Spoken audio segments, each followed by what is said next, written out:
For everybody who's waiting for a public hearing, I see we're approaching 6:30. I need a third committee member to open the meeting and the public hearing, and I'm assured he will be here.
I was about to say, we all wanted to photobomb it, but for the press and the photo.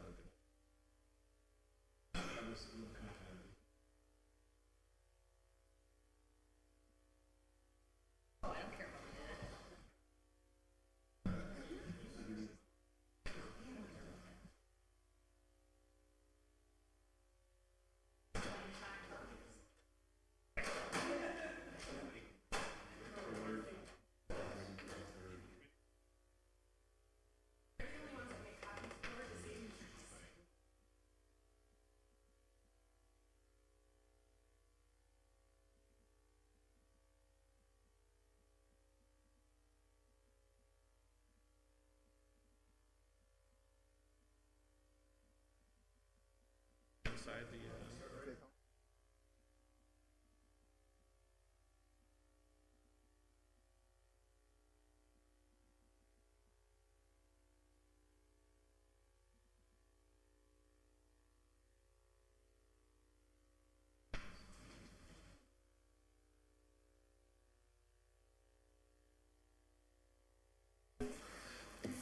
Good evening, everyone. I'm Linda Vacan, Chair of the Ordinance Committee, and I call this meeting to order tonight, June 12th at 6:30 p.m.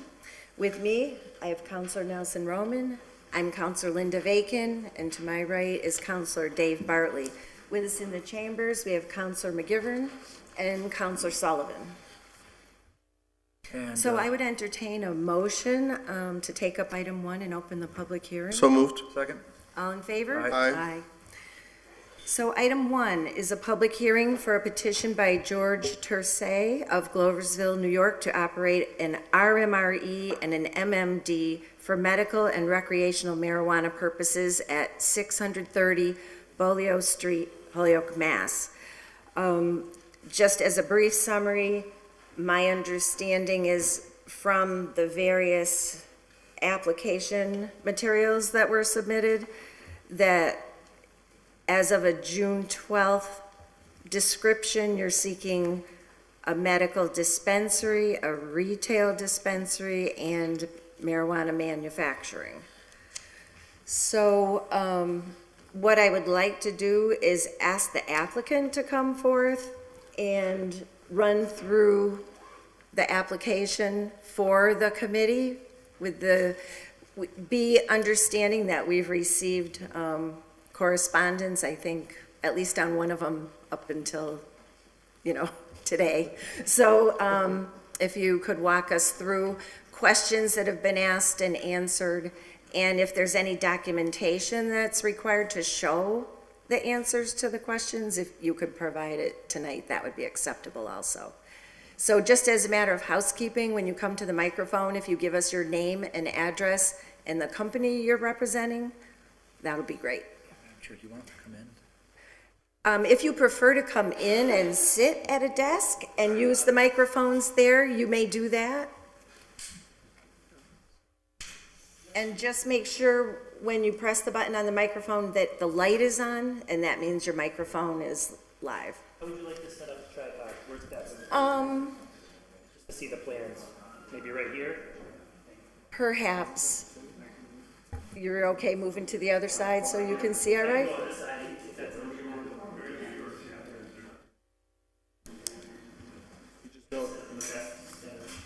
you show us that, do you have a copy? Because we have to keep them. We have to stay with that.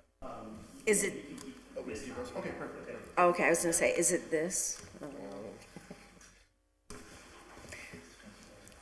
So, just as a technical question, is this A copy of that? the same as what you're gonna be showing on the easel? Oh, okay, so we're good. You think so?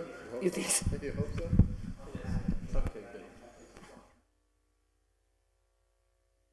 good. Thank you so much. Pleasure to meet you. We'll keep it, that's good. That's okay. Yeah, we got. That's okay. We're good. We're good. So I'm not gonna undo this. Yeah. No,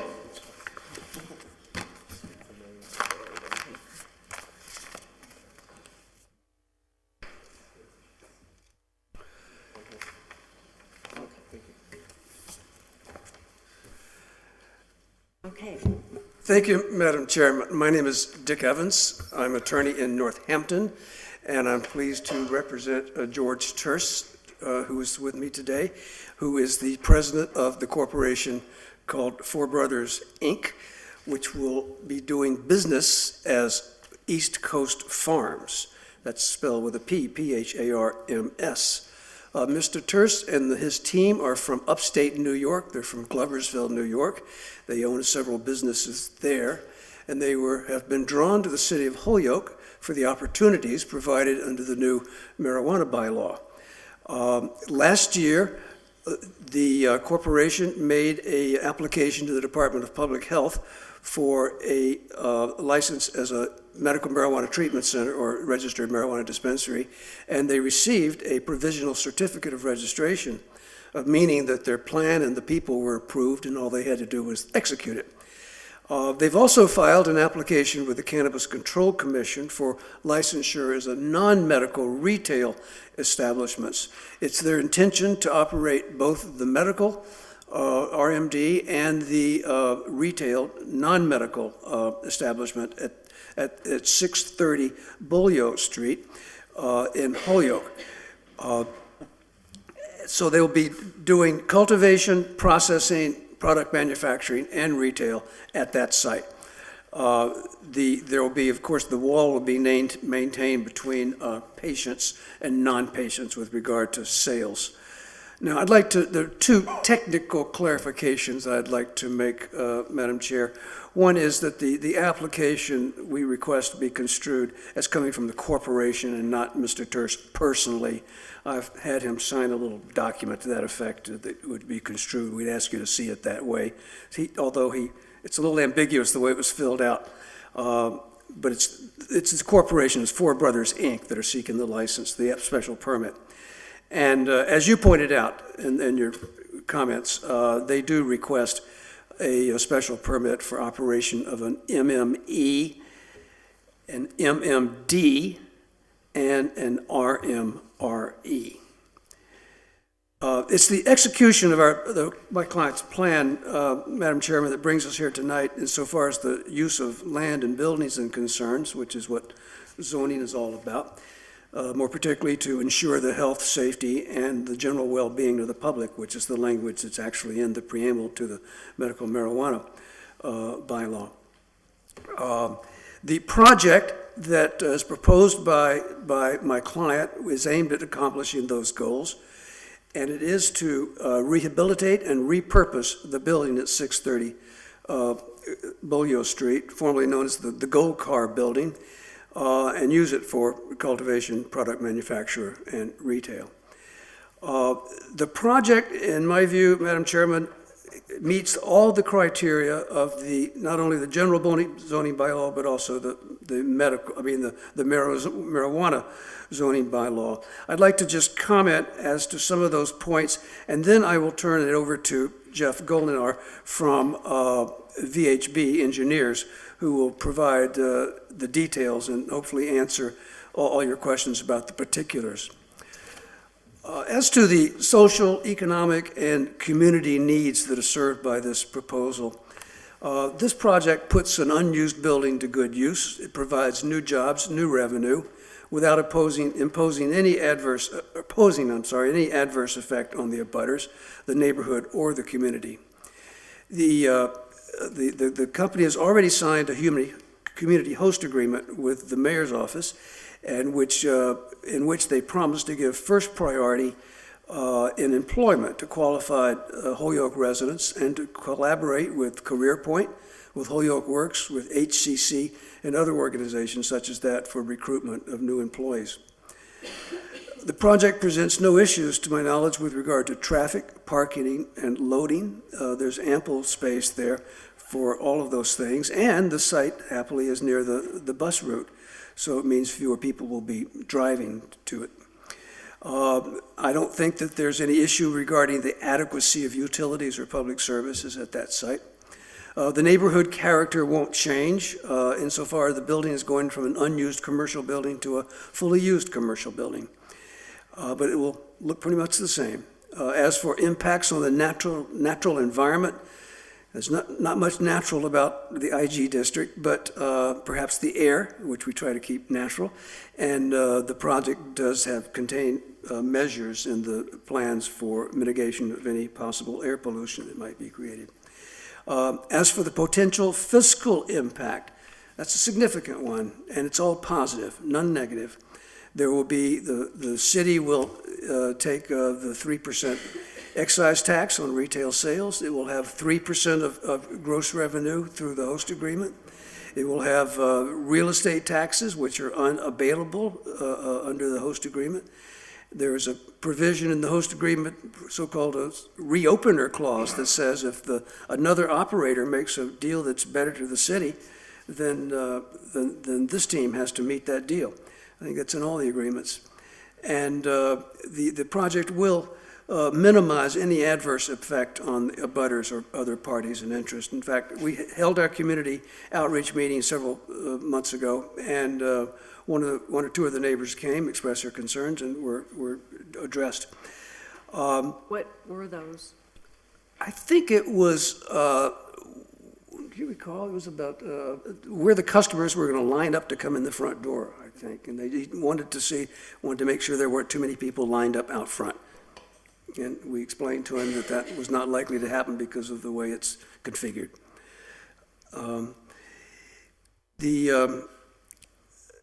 I think that the establishment will meet meets all the requirements of the CCC rules and the 100 pages or so of the DPH rules, and I'm not going to go through all those right now. Obviously, the bottom line is the town's security here is that unless we comply with all those rules, we can't keep the license. So it's certainly a strong incentive to do that. I think we've satisfied all the requirements and conditions of the local bylaw. I think you'll find that the security measures are more than sufficient to protect the public health and safety, and that marijuana will be appropriately stored. And finally, Madam Chairman, the project definitely meets demonstrated needs of the community. Insofar, it meets the needs to put vacant buildings to good use safely and securely. It meets the need to create new employment, new training, and career opportunities. It meets the need for significant new revenue. It meets the needs of economic revival. It considers the needs of neighborhoods, businesses, and families, and carries out the broader goals of legalization in the first place, which is the recognition of the history of marijuana prohibition and its disproportionate enforcement against minority communities, and making amends by providing opportunities to those communities. And so, Madam Chairman, I'm asking after you hear Mr. Golanoff, that the committee recommend the issuance of a special permit for those three functions that I mentioned to the applicant. And so I present Jeff Golanoff from VHB Engineers. Thank you for that overview. Okay, thank you very much. Good evening. My name is Jeff Galarno. I'm a project engineer with VHB. We are at 1 Federal Street, Building 103 in Springfield, Mass. And I am not the engineer of record, but I will be presenting the plans for you today. So I'll quickly go through the site plans as you have in front of you. And at the end, we can go through any questions you may have. Cover sheet here just says the project is the medical marijuana dispensary and recreational marijuana retail establishment at 630 Boulot Street. I'll flip past the legend and general notes. And we have here is our layout materials plan. On this plan, you'll see the zoning summary chart, parking summary chart, and sign summary chart. So you can see here the existing building, 31,510 square feet along Boulot Street. We are proposing a curb cut, which is an existing curb cut. We are shrinking that down to 24 feet, lessening the opening along Boulot Street. That will access the parking field, which is 27 parking spaces, and we're providing 2 ADA accessible spaces in front. And doing that, we are introducing a new sidewalk from those spaces and the parking field to the front of the building, where you will have a ramp up to the door. If you don't mind if I interject a question? Sure, just please. because I've been reading 2 applications, so if I jump between them, you'll have to forgive me. But if I recall properly, there was some discussion about a lesser number of spaces, and then it was ending up being 27 spaces. Are any of those shared? I'm not sure if they're shared. No, they're not shared. So those are all dedicated to this project? Correct. And if you see on the perimeter here, you'll see there's a fenced area here. In this back, it's all enclosed in a fenced area.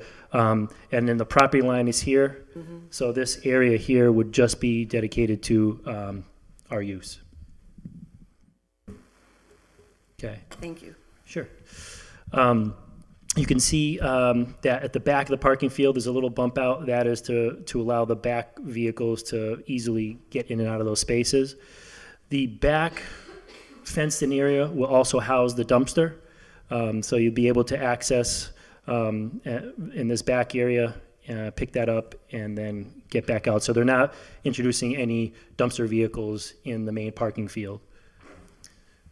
So we have also the area that we are showing this parking field is an existing paved area.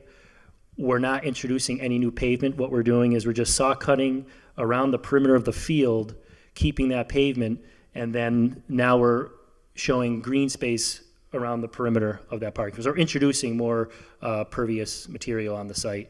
With that being said, we have been, the stormwater regulations have been waived for the project because we're, lessening the amount of stormwater flow off of the site. If there's any questions on this, I can answer them now, or I can move forward. I think we just got that correspondence today. Okay. The rest is details here. It's pretty straightforward. I didn't know if you wanted to see any of these. We have a sign detail here where there's 2 existing signs there today. We're keeping this oval sign the way it is. We're reducing this sign on the right-hand side to maintain the 75 square feet maximum. And then just to compare what you just saw as for the proposed conditions, this is the existing survey. So you can see that this is all open pavement. We're putting the fence right along the middle here, and then where it's all paved today, we're including the grassed areas at the perimeter. The traffic impact study shows that we're not increasing, or we're not going above the traffic where we would need to have off-site improvements. Was there a flow study done of the peak time where there might be? Yes, I think that was included in the package.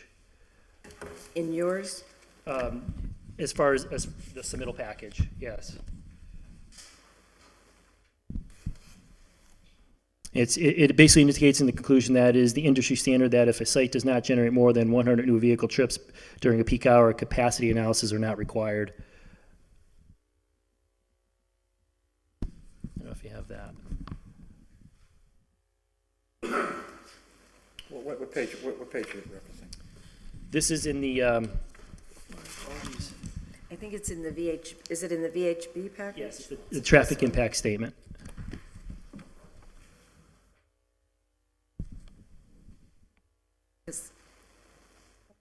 I think it might be,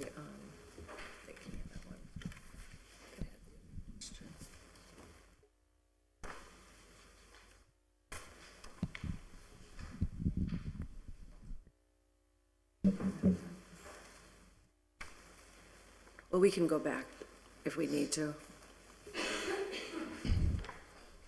Here we have a lighting photometrics plan, which basically shows the foot candles that are projected across the site. We are basically having the existing building lighting shown on the plan. We're only adding 1 light pole to the site, but it's basically as it is under existing conditions. The wall packs on the building will illuminate the parking field. Now, did planning ask for a plan? A light plan? Lighting plan, or were they accepting of, I recall reading in some document that a plan was requested. I don't know if it's a requirement or just a Lighting plan. request for the property relative to security, I guess, was the This would be the lighting plan that we have, and this basically it'll show numbers, foot candle numbers as far as what the illumination in that area would be and how it fades out towards the property line. Okay, This would be the plan, yes. okay. I can move forward. This is just basically an internal operations of the building, which is part of our set. And you can see in the top corner, which is the showroom, that's where the front entrance would be, the sidewalk coming up to the ramp and then entering the building. And that would be the last sheet in the set. I can answer any questions, or we can direct it to the team here for any other questions. I'll defer to members of the committee for any that you might have. Well, I'd like to hear from Marcos or from the city first before we... Okay, that's fair. Just one question. Councilor Bartley. Mr. Evans, who owns the building?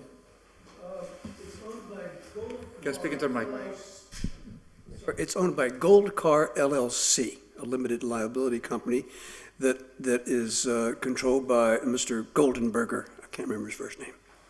Okay, and Of South Hadley. Right, and does your client have a lease? Yes, we have a long-term lease. Okay. Did you provide a copy of that to us? I didn't. I would be happy to provide you one. I have one in my file here. I'd be happy to leave it with you. That would be great. Certainly. Okay, I thought that was one of the requirements. in the city ordinance, but maybe I'm wrong. George says it was submitted previously with the To, first application? Possibly it was, but Okay. well, I'll look through, Just provide I'll look another through the copy. jacket again to be sure it's Sure. not in here. All right, pull yours out. Counselor Roman? Yes, thank you, and I want to just state for the record that this applicant, even before submitting to the council and the body, has really come to the community and spoke and said, hey, we're interested in coming in. Besides that community meeting, has made several trips down to the neighborhoods on both sides of the 391 underpass. But I have a specific question for you, George. When did you do the community meeting, the first one, and when did these plans get finished and done? The outreach meeting was done April 24th. 24th. And when were these plans made and finalized and printed and all pretty and shiny? These were put in, I believe, April 15th, Did you have these at the meeting? these were at the meeting, These are at the correct. meeting. Okay, perfect. No, just want to make sure. Because you're right, the biggest concern that people were worried about was traffic, the flow of traffic for the customers and clientele. And so, I thought in the initial application, it was just going to be medicinal, but recreational is where it's at now, and we've approved all that here as a body, which is great. So I think that's good, but people were concerned about the traffic and the fact on the security plan side, there's literally another plan proposed dispensary right next door to you. So there's been another company who said, hey, and I've seen it, they have a lease, they're going to be submitting any day now, they're going to be right next door to you. So we're going to have two companies proposed back to back. Have you connected with that company? What are the security plan discussions between the two of you? Because literally there's a plan for another recreational medicinal dispensary right next door. So have you connected with that company at all? This is the first time I hear that. First time I you've didn't heard of know. it? Okay. I did So, not know. Solarge is the name of the company. They've been coming around as well. I've sent them your information. They said they've reached out, but I would recommend, because the neighborhoods, the biggest thing is they've heard now a second one, right? Because that's one of the few zoned spaces. This is my problem with our current way and where we zone. I would love it to be more expansive, because this is what happens. We're going to have pylons in these pockets of where you can get available property and where it's zoned effectively. So I know that was another concern that recently just came out, is you're gonna have two now potential companies back to back. What does that security plan look like? And it's been signed off by HPD. I know this plan has, correct? Yes, correct. So you're all set. So I would just recommend that you connect with them too as applicants, because it'd be good if everyone's communicating. And we just heard the local gentleman who's starting up his own company as well. So it looks like in that Main Street corridor, we're going to have 3 or 4 companies coming together, which is great. And specifically, I just want you to highlight the fact that you have been really connecting with the local community. Can you just share some of the other things that you've done besides the host community agreement, how you've been involved in the neighborhood and community? Because this speaks volumes to how I would like other companies, before coming into the city, before just dropping an application, before just saying, hey, we're here to open up and create jobs, who are genuinely caring. And I know you specifically told me you're moving to the city of Holyoke, so it's not like you're just from upstate New York and you're staying up there. You want to come into town. You have a beautiful daughter, from what I remember. And so just if you could just share with the committee members all the ways in which these since literally like November, December of last year, how you've been active in the community. We've reached out to local growers right here in Holyoke, actually, and we're helping them out with trying to seal their record so they can pass a query background check. I've been here since about December. We've been improving the building. We've been talking to local businesses, kind of introducing ourselves. Any public events we go to, we're just out here trying to meet people. 2 weeks from now, we'll be moving into the Holyoke area. Not sure exactly where, but my whole family is coming down, and also another family, which will be management for the company. So we'll be bringing maybe about 6 different people here. All of our hires are going to be from Holyoke, the majority. And we're going to just try to stay committed to the community. And I just want to say for the record, we had a community, there was like 3 or 4 nonprofits doing a 3 Kings Day event for the Latino community. And I think a bunch of them were short on gifts. And you personally donated gifts to all 3 community nonprofits. So I just want to say thank you personally, because a lot of those kids were in need just coming here from Puerto Rico. So I just want to thank your company, because you didn't have to do that, or you personally. So I just want to say thanks, and being so proactive, like showing us the plans, giving us the details. And I have to say, as the ward counselor, I was traumatized by this site, because the last proposed applicant literally dropped, said, we're going to do this, and then pulled out. No rhyme or reason, still trying to get an answer from Mr. Flores. Haven't heard anything to this day. But we know that the business that was in there was going out of business. So I was saddened as a ward counselor. I hate to lose any business or manufacturing jobs. So for me to get this back up and running and get some good industrial manufacturing jobs in there and growing jobs is needed. And I would recommend, because again, I just met yesterday or the day before with the local GTI team. Besides those traditional 3 avenues, career point, please use the local neighborhood councils and associations as well in your search, because they just came to us this week saying they need more local growers and local folks as well. So I'm working with the Flats Neighborhood Association. We have Carmen and Jerry from the Neighborhood Association of South Holyoke. Use the non-traditional avenues as well, because they're getting us PDF applications versus online. I know a lot of the marijuana companies and companies in general are still new aged, but a lot of the folks out in the community just need that paper application. So they're creating a PDF version. So I would also recommend that. But thank you. And I'm sure I'll have tons of other questions after hearing from Marcos, but I just want to say thank you on the record. You're welcome. Thanks. Councilor Lisi? Thank you so much for coming down. It sounds like you've been doing a lot for the community in terms of outreach, other opportunities to connect with the community. I'm just wondering if you have a relationship with the community prior to coming here, and if not, how did you decide to site in Holyoke? I did not have a prior relation. I was kind of brought here by the mayor, actually. The mayor's pro-progressive. It's something we look for in upstate New York that we've never had. Mainly the incentives that the city offers, the lower rental or lease.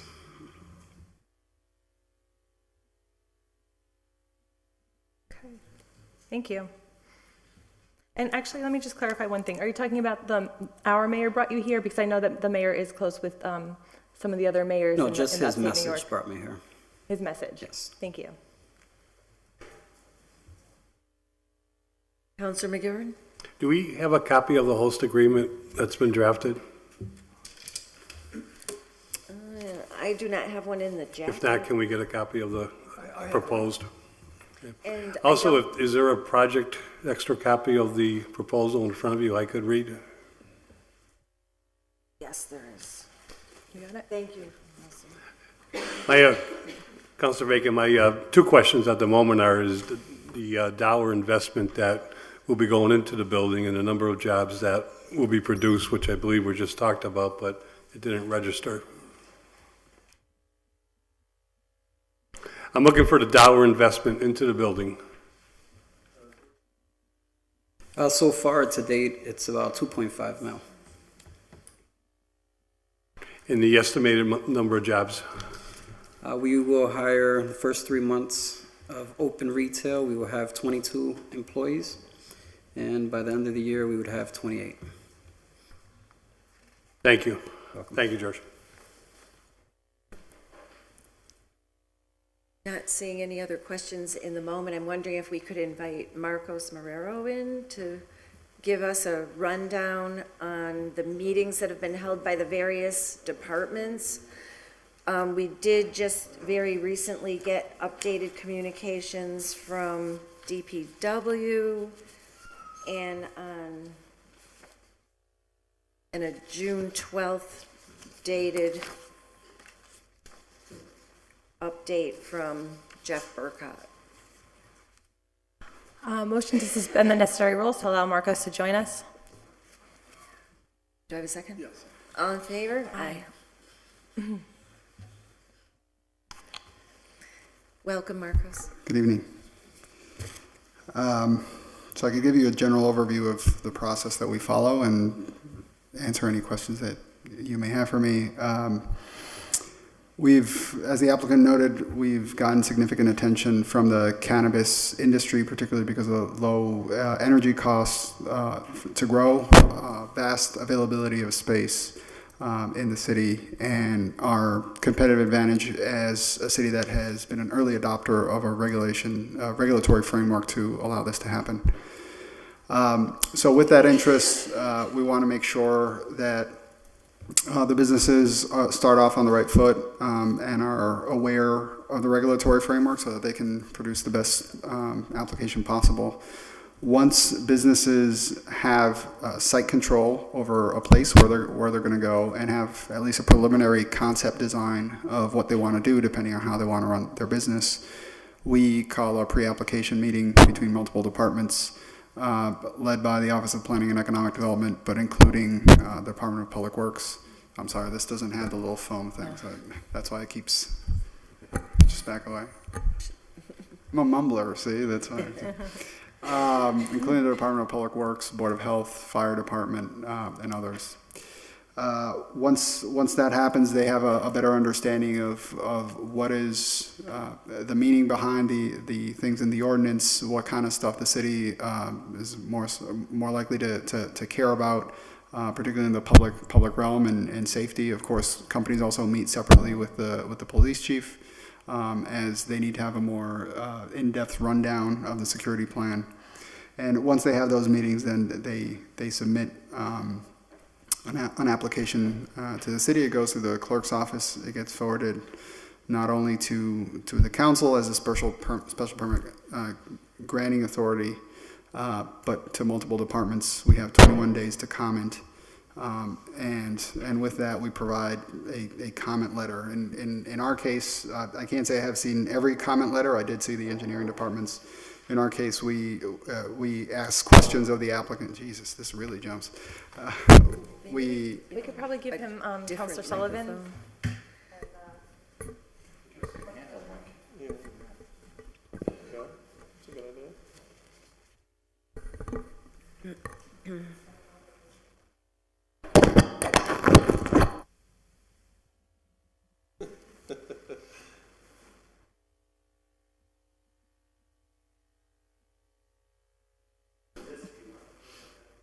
That might be the best answer. All right, hopefully that's better. Where was I? There's a 21-day comment period, and at which point we want to make sure we get that. That's basically the time that's afforded to the departments while while we all do whatever else we have to do, making sure that we have something back to you. In our case, we don't issue a recommendation. What we do as other departments is bring up items that normally we would bring up with an applicant on any other site plan review. Ultimately, it's the council's purview as the granting authority as to whether an answer by the applicant is suffice to meet the standards or not, but we want to be diligent in the standards that we would normally apply to any project, and particularly as it's described in the ordinance. For this particular application, there are only 13 areas that where we had any questions that we had to bring forward. Very recent, I think it may have been earlier today. I didn't really look at the timestamp of what I looked at, but several of the questions were answered. At least, it's a complete answer, I would say. A couple of things I would highlight from those. The plantings, I do understand that there's a security concern around having high shrubbery, places where people can hide. The council may want to consider conditioning something on plantings, not just saying, okay, something will be planted later on, something you may want to consider. As far as signage, it is possible that if they want to have multiple signs on one face of the building, that would require a special permit from the planning board if they do decide to do multiple signs on one side. It's not a big deal. It would be a requirement by the ordinance. The other one is the fencing and the security plan. As I said, we haven't seen if there was a comment letter from the police chief, but they are proposing fencing, particularly around the dumpster that is not fully enclosed. So that usually that is a regulation of the Board of Health. I'm not sure if it's by regulation or by ordinance. I admit that dumpsters are enclosed and not visible. In this case, they're stating that it is due to safety concerns. I honestly don't know what trumps what, but that would be something that that either they can categorically state, yes, the police chief has asked us for this, and therefore probably security would trump that, or if there is something that they could do to hide the dumpster, then maybe that could be resolved. Those are the only things at this point that still, I think, merit highlighting at this point. Okay, thank you, Marcos. We do have a June 12th letter that we received from Jeff Burkott today, which I've just handed out to the committee members. Do you have that? Thank you. Sent it This by would be, email. this is the VHB letter to Jeff, right? Not, Oh, yes. yeah. Yes, that's So- the answer. Right, those are the answers. Some of the remaining, Correct. concerns. So our comment letter for this was dated April 17th. the April 17th, so this is in And response. the answer, right. The Okay. VHB letter dated today is in response to that. Yeah, I think we got this just like around 5 o'clock. Is there anything of note in this that you would have us? That's what I was referring to. There are 13 points in the original letter. Some of them are actually just statements for the record so that, the counselors can All right, look into it if you want. I mean, the first one is like, just to give you an example, Well- in the original application, it was referring to the name in the ordinance as, in the original medical marijuana ordinance, so we're just clarifying that the permit is called differently. right. Maybe I can hand you the June 12th letter, because that's really, That's oh, you this do one. have it? Yes, I have it. Okay. Yes. I just So what wondered if there was anything in that particular letter. No, that- the three things that I brought up are what I would say is the only thing remaining from that letter, that they're, on response number 4, for example, they're talking about the planting, so I'm suggesting that you may want to condition that. They're saying the applicant is willing to plant something, so you may want to condition that. And on response number 12, they talk about the signage and obviating the need for a special permit for signage. I believe they would still need that. You don't necessarily have to act on it, but just for the record, they probably for still it to need be that. known. Or they could decide to not do 2 signs on one face. Then there was another one on the fencing, or maybe 2 of them. Don't remember from memory, I can't spot it, but those are the 3 things that jump out at me. Are there any, Council Lisi? My question's not for Marcos, so I'll hold off Oh, okay. if other folks want to use Marcos's time any- here. Council Bartley? Marcus, so the security plan that signed off by the chief, what's the status of that? A status of that? The applicant probably answered to that, but my understanding is that usually that's the first thing that applicants seek, because in the ordinance, the police chief is probably the person with the most authority over permits, because they can veto the whole thing if they don't clear the plan. So, Mr. Evans, do we have that? Yes.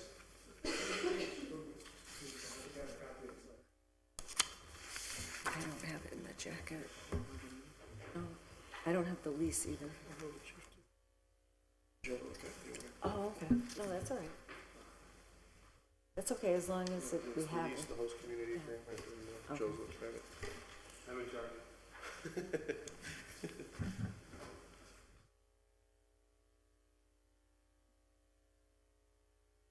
Thank you.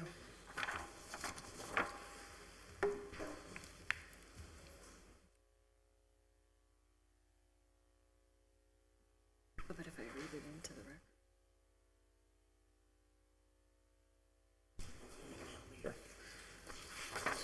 It's not very long. How about if I read it into the record since we're in the public hearing? All right, so the question was asked as to the security plan, and this is a letter dated, sent to the mayor from our chief of police dated March 12th that states, I have received a comprehensive security plan from East Coast Farms Marijuana Cultivation / Distribution Site at 630 Bolio Street. The security plan includes the locations and details of all security measures for the site, including but not limited to lighting, fencing, gates, waste disposal, alarms, and similar measures ensuring the safety of their employees and the protection of the premises from theft or other criminal activity. The plan is a living document, therefore it shall be subject to periodic review and improvements if necessary. I hereby approve of this submitted plan. Respectfully submitted by James Niswanger, Chief of Police.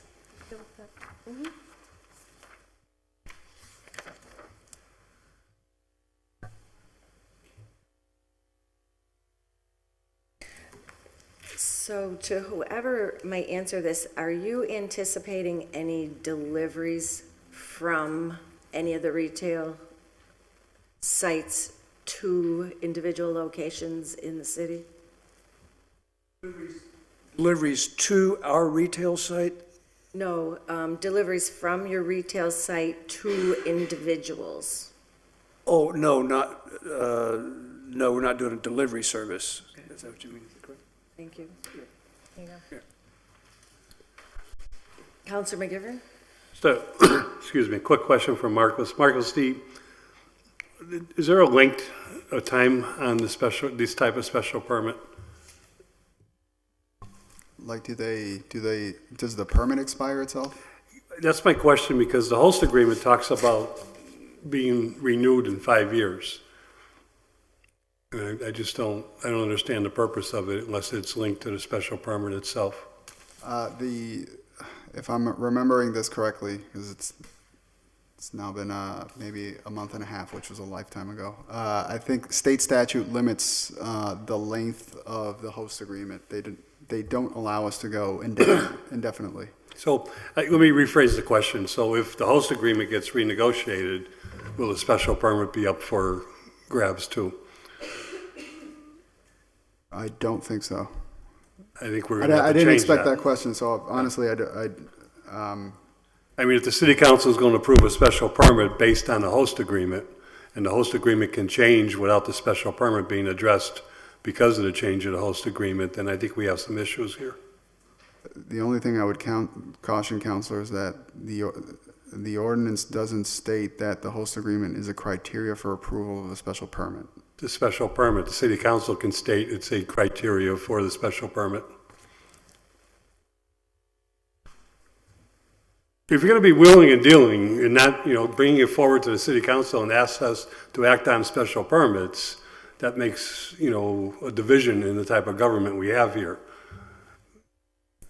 The transparency is, the host agreement is very important to the impact that this type of industry will have on the city, which I'm in favor of because of the economic benefits we gain from it, jobs, taxes, and so forth. But if we're asked to do a special permit, the zoning is correct, by special permit, the host agreement plays a big part in how we offset those impacts on our community citywide. I can get you an answer before the full council meeting. Thank you. Councilor Roman? Marcos, I have a follow-up to the host community question. As you know, the floodgate is open in a good way. One of the other companies that was coming in made me aware to this, that under the medicinal host community agreement, the municipality can ask for more, but when they apply and there's recreation attached, it's just that flat 6%, that's it, that's all you can ask for, or 3%, whatever the max is from the state law on the recreational side. I already know in speaking with another company that's thinking of coming in, they, similar to GTI donating to the two neighborhoods, they specifically implicitly put that in their medicinal host community agreement. This company said, no, under the state statute on the recreational side, all the municipality can ask for is the max of 3% tax. And you can't add anything else to that because of the way that the state law is written. So what I'm concerned about is if as these companies come in, they apply, they're going to go under the recreational side, because then all those extra benefits don't, or those extra stipulations don't have to be added into the host community agreement. They just go with the standard boilerplate state-approved recreational one, but they're applying for both permits. Does that make sense in one? So how do we work that out? Because again, specific to not just this case, and this gentleman's already agreed to do stuff with the neighborhood association separately, but that other company said, no, we're only required under the state law, under the recreational side, just the boilerplate minimum. So all of the extra of donating to police or fire or to the community, that's out the window. You can't add those extra points. Is that accurate? So if you're doing both, they're going to have a reporting requirement to, as of today, to the Cannabis Control Commission for recreational and to the Department of Public Health under medicinal. Eventually, the CCC, the Cannabis Control Commission, will exercise authority over both branches, medicinal and recreational. However, they have reporting requirements for both. So in their particular case, this applicant that's doing both, we would have data from the state on what is medicinal, what is recreational. We can apply standards in both ways. I see there's a whole line of questioning on the host community agreement, and quite honestly, I haven't read it in the last couple of weeks. So I hesitate on giving you absolutely firm answers, but I can get you answers and copies of the host community agreement. I will further tell you that we drafted a standardized host community agreement because the volume of companies coming in was so significant. What we didn't want, we want to set up a level playing field so that the same rules apply to everyone. And so we did go for the maximum allowable under the state law in those. But one of our concerns was we had undergone significant staff time negotiating a first community agreement with GTI before there was further legislation and guidance from the state.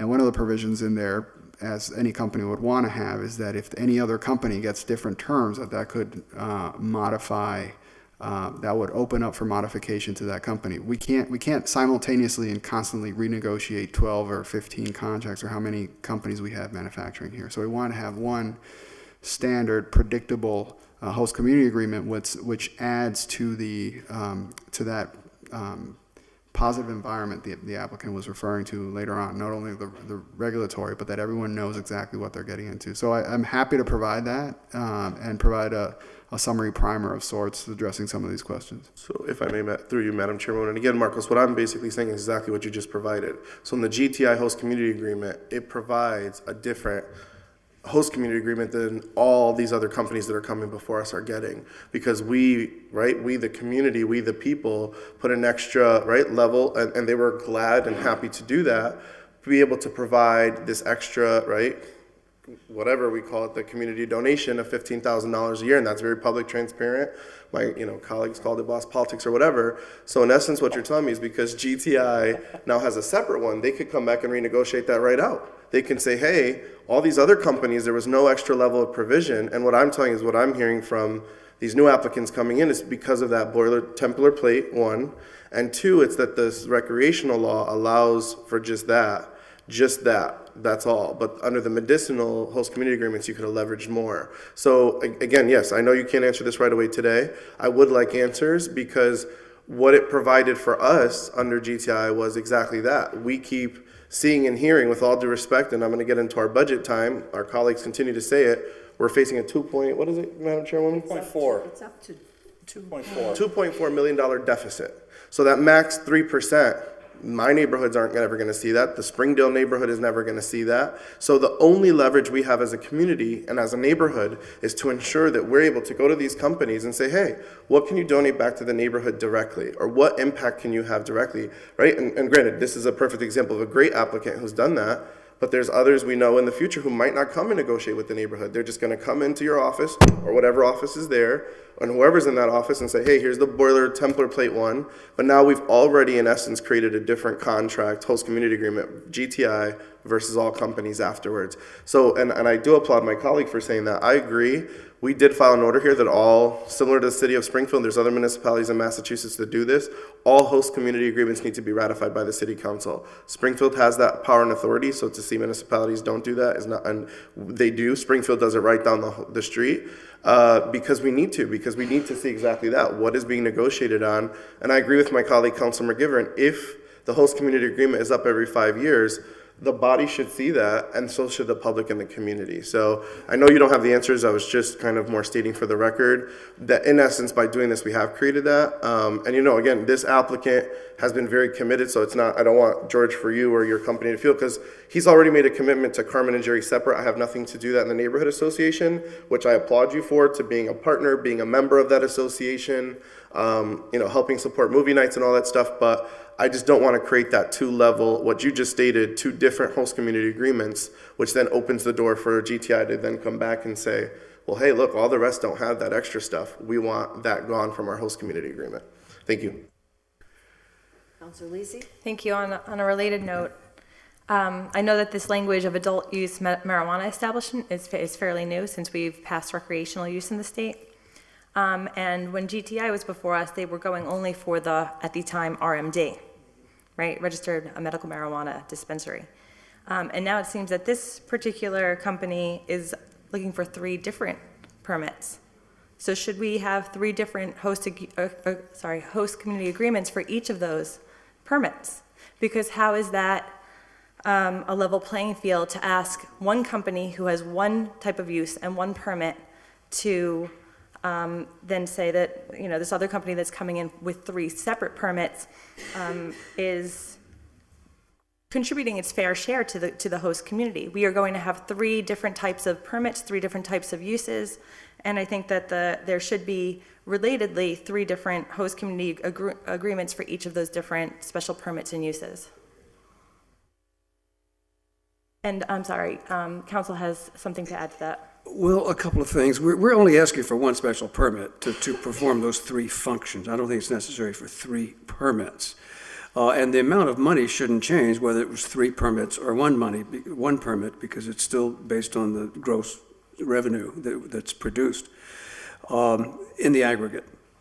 Let me also mention that with regard to community host agreements, the medical marijuana laws didn't really require host community agreements. It wasn't until July of 2017, a year ago, when the legislature rewrote the recreational law that had been passed by the voters in 2016, that they merged the requirements for community host agreements for both medical and non-medical. So if you look at Section 3 of Chapter 94G, it lays out the parameters for the imposition of revenue requirement, and it makes uniform the requirements for medical and non-medical. So that's why GTI is sort of outside the corners and outside the limits in respect to all the things that are in their host agreement. If they were negotiating that today, it would be much more restricted than it is, I suspect, because of the restraints in Section 3 of Chapter 94G. I don't have a copy of our ordinance in front of us, but because we did build out these different distinctions of types of uses, I would assume that you may have requested only 1 permit, but it says even in the application here that you are going after an MMD, an MMRE, and an MME. So it sounds to me that there are 3 different types of permitted uses that our ordinances allow for. And forgive me, but I don't have the ordinance in front of me at the moment. But I do remember building it out specifically so that we would have the same guidelines roughly for each of these different and distinct uses. I don't know if Marcos, because you're using the ordinance on a more daily basis, can help to clarify what we're dealing with here. I mean, I've seen this as 1 special permit that has different, you have to define what functions you have. But as it relates specifically to the host agreement, I would just say there's dense legislation around what you can and cannot include in host community agreements, as Mr. Evans indicated. And so I'll just ask for the patience of the committee to continue this conversation along with the law department that played an integral role in navigating that legislation, because it certainly wasn't the same conditions we were facing when we negotiated the first one with GTI. And I do want to make clear that I think that the state legislation guiding the host community agreement is definitely distinct from what I'm asking here about the way that we wrote and should be interpreting our local ordinance on the special permit, how one actually applies for and acquires a special permit for the various uses that we have outlined in that ordinance text. So I think we may need to ask legal if they can answer that at the moment, or we'll have to lay it on the table for another time. So Keep it as a question. yeah, I mean, can we suspend the rules at the moment to see if legal is Sure. prepared to respond to that? Sure. All in favor? Aye. Crystal, have you, So I have it pulled up here, and it looks like our special permit, so if you go under our ordinance, it's issuance, transfer, discontinuance of use. A special permit shall be valid only for the registered entity to which the approval was issued and only for the site on which the marijuana establishment has been authorized. So it sounds to me like we give the special permit to the company for that site. What they choose to do on the site, I think, is just what they go for licensing with the state. As a whole, we did marijuana facilities and then just went into some more detail about the various licenses that they could get from the state So to me, it looks like it would just be one special permit for each location.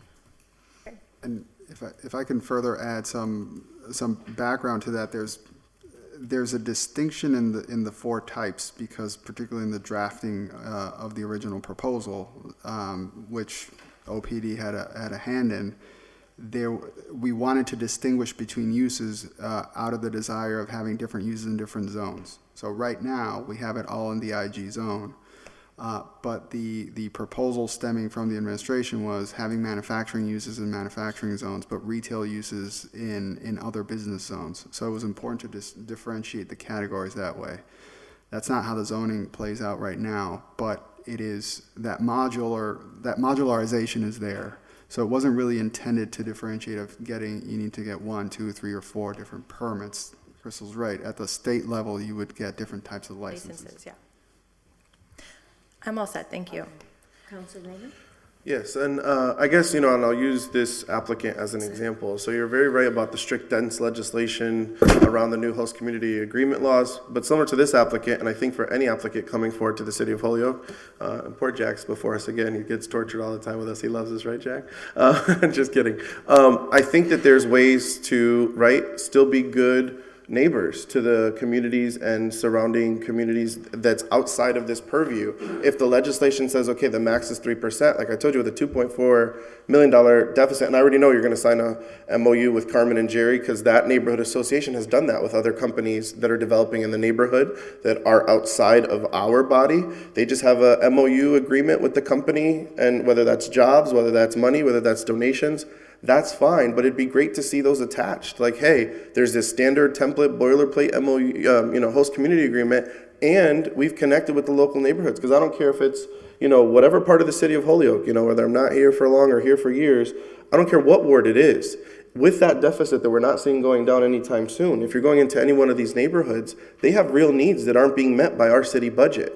That these companies, everyone's saying it's going to be a great benefit for us, but let's be honest, it's going to be a great benefit to these companies. They're going to be making money. They're clearly planning to operate in the positive, not in the negative. They wouldn't open here if they didn't think so, and they're saying how they're saving on all these electricity rates and utility rates, but to some of these most disparaged neighborhoods, that's the difference between life or not. And I could tell you, just with that GTI money, and $7,500 the last 2 years, has started youth programming, has paid for 2 or 3 festivals, has really done street cleaning, paying for the dumpster company to come in and pick up trash, like a big, on-site dumpster in the middle of Carlos Vega Park to pick up trash in a neighborhood. Without that money, guess what? We don't have it in our money, in our budget. Sidewalks, not being done. If it wasn't for that money, some of these neighborhoods is a lifeline when we face a budget deficit like this, right? And so those are the things that we're looking to see. And I applaud this applicant who's already been very proactive with that and has already talked to Carmen and Jerry, and I know I keep throwing their name out there because it has nothing to do with me. They live in that neighborhood, right? And so you've done a great job of that, and that's what I'm trying to see from these applicants going forward, Marcos, is not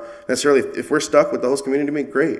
But let's also have them go a little bit further into the neighborhoods, right? Let's make sure that they're really connecting in a genuine way, because I get it. They're zoned in a very specific and tight neighborhood, and they're going to keep coming and applying. I mean, literally, a company walked into my door. I work for Nueva Esperanza and said, hey, I'll offer you 2.5 for your building.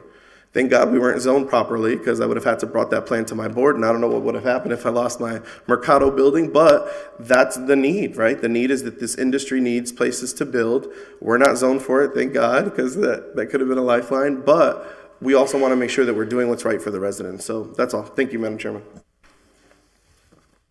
Councilor Sullivan? Yep. Thank you. I'd like to just review a couple of questions that Councilor McGivern had earlier. You said it's a $2.5 million investment in the building. Is that just on the recreational side, or is that? That's for both. That's for the complete build out and final. Manufacturer, recreational, and medicinal. Correct. All three. And the 22 to 28 employees was for all three as well? Correct. All right. Do you have any projected revenue figures for the first year, 2 years, whatever? It's kind of hard to say. This depends on the amount of dispensaries in the city and the actual percentage of people actually looking for it. So it's kind of hard to just, as far as product goes, we can produce about $10 million in product in that building. Okay, I mean, if you've got a business plan, you must have some kind of a projection you're basing your. I would say about 10 million. About 10 million, and that's produced in the building. Is there a breakdown on what part of that's going to be sold recreational and what part medicinal? Again, it depends on the traffic that we get in there. We are looking at a couple other locations for dispensaries, so that building can actually supply 2 dispensaries. Okay, are those dispensaries also located in Hoyoke? No, those are out of town, out of the city. Okay, so any tax revenue on that stuff shipped out of the city would be realized in those other areas? That's correct. not It's in the actually city. part of the host agreement that anything that does go out counts as gross. I wouldn't know, I haven't seen the host agreement. Okay. If they ship it out to a out-of-town retailer, they're still paying under the host agreement. The excise tax, however, would only be collected by that out-of-town municipality and remitted to the state and returned to the town. And let me say, Mr. Counselor, that in addition to the capital investment by my client, the landlord himself is contributing a significant sum for rehab of the building. It's like $250,000, which Yep. deserves to be factored in. And do you have a salary range on the 22 to 28 employees, or a wage range? I believe I resubmitted it. I believe we submitted it with the initial application. Nothing you could share right now? I don't have it on me, no. I haven't seen the initial application, so. Okay, that's it. Are there any other? Actually,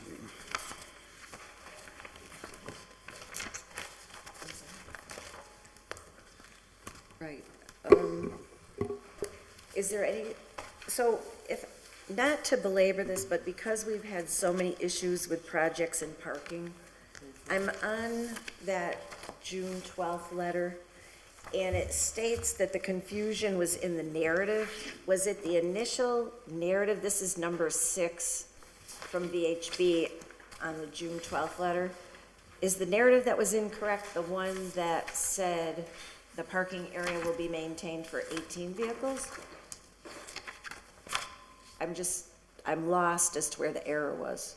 Yeah, I believe the issue here was that the narrative stated that employees would be directed to park on street on the, I can't remember what the street was, but it was on the okay. opposite side of their parking space. So their Stebbins. parking space, they have 27 parking spaces. Okay.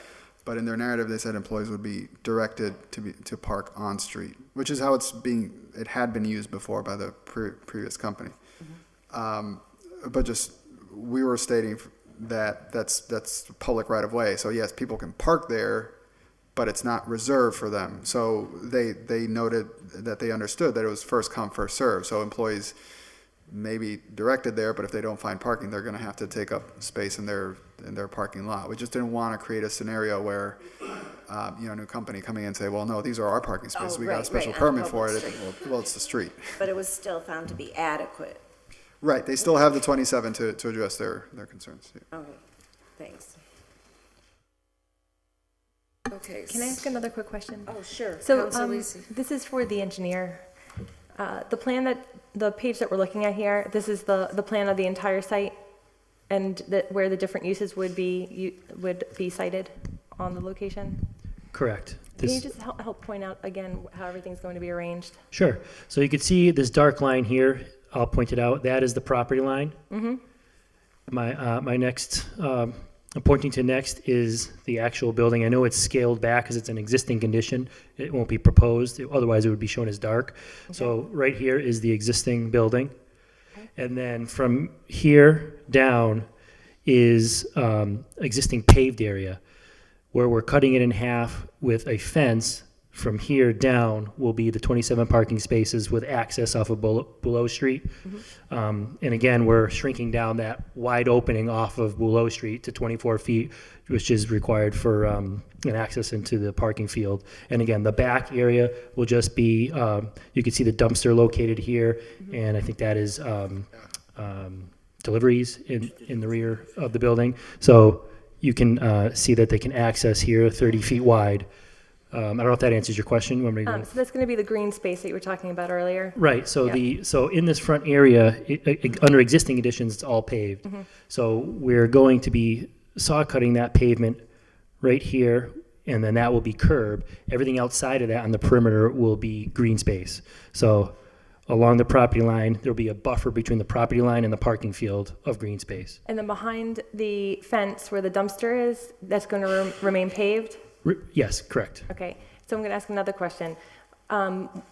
What is the layout going to look like inside the building in terms of dispensary, manufacturing, and recreational? Yeah. This last page in the plan set will show the internal operations of the building. I can point out here, but if there's anything you can add to how that operates, that would be great. But the front of the building is here. You can see that there is the door is here. There's a waiting room. I don't know if you can see that. I can see it, so I'm just trying to envision where that is on the larger site. Oh, wait, okay. Let me get back to here. I wish I had it side by side, which would be great, but right here. So the way this site plan is oriented, it shows the building this way. Yep. On this plan, you can see Okay, it's, I see the door now. so this would be below street. Mm-hmm. Yeah. And this door right here would be located here. Yeah. Okay. And can you just go through further? So there's a waiting area, a lobby area. Correct. Yeah, I go back to that page. Right here. So there'll be a waiting area right here. Mm-hmm. There's a second internal door where they can access the showroom. Okay. Yep. And that's the only part that the public is able to access. And you're doing the recreational and medical dispensing from that showroom alone? Yes. Okay. And then the rest of the site is going to be the manufacturing? Yes, cultivating manufacturing. Okay. And then just the aisles that are there. So it looks like there's room. Are those rooms, and then there's grow rooms? Is that how they're going to be configured? Yes, there's 6 main grow rooms. Mm-hmm. The hallway, the corridor is about 8 feet wide. There's a manufacturing space, a dry room. So all the processing is happening along that top area. Correct. Yeah, it's a flow of it. Okay. All right. Thank you. I just wanted to get a better sense of how things were going to be organized. Great, thank you. Counselor McGivern? If I could, through the chair, to Marcus, could you just back me up on the parking regulations and walk me through? I get the manufacturing part, 27 spaces. I don't get the dispensary part in the same amount of spaces. Is our new ordinance silent to the amount of parking for a dispensary within the same building, same facility? I can't speak in detail on the formula, but the technical staff looked at it based on our ordinance for parking requirements. So the retail portion is treated as retail, and the manufacturing portion is treated as manufacturing. So there's a square footage for that. The number of 310, one parking space for every 310 square feet or something like that for retail. Can we get the square footage for the retail part of this proposal? I could provide you with the exact formula that was used for that. Yes, I just don't have it in front of me. And do we estimate the amount of customers we would have per hour, per day? That's a traffic study, I believe, isn't it? Do we have a copy of the traffic study? Yes, you do. Okay. Are you, just for a point of clarification, are you saying it's included in here? What you're referring to as the study? We don't have an appendix C. The title page says that there should be an appendix C that has the traffic study, and it's not included in here. There's a page We just have holder, a but there's no blank page. data.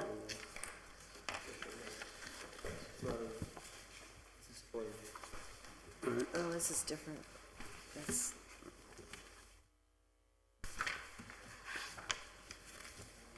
Yeah, here it is.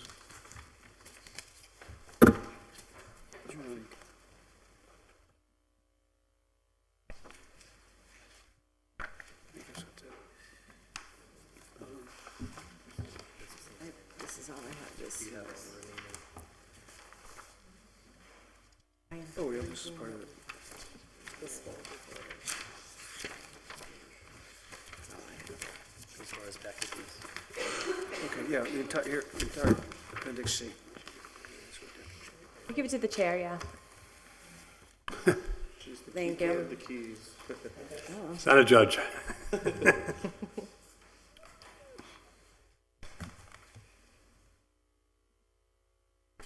So what has been given to me is a multi-page study that goes through and provides graphs and the like. It would take a bit to, Is there an executive answer summary to or the question. a statement about overall? he's looking for the breakout of retail.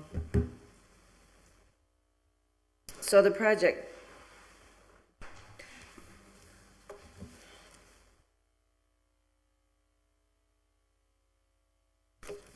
do you want I could this point- to walk us? No, I can point you to sheet C2. Okay. It's the parking summary chart, and underneath that has the parking requirements. So basically what it's saying is office retail, 3,500 square feet. The calculation is one space per 300 square feet. Oh, you're close. And then the second calculation is for warehouse, and that would be, the calculation goes by employees. So it's 10 employees that we have, and it's one space per 4 employees. So under office retail, we are providing, the requirement, is 12 spaces. For warehouse, it's 3 spaces for a total of 15. And that 15 would be what, Wait, here it is, I think. That's about the peak. oh, Maybe you can just help us find it in there. the traffic impact study would not carry any of these parking requirements. Okay, Right, that would just basically be, it's a traffic impact analysis so then it's on here. on sheet C2, yes, yes.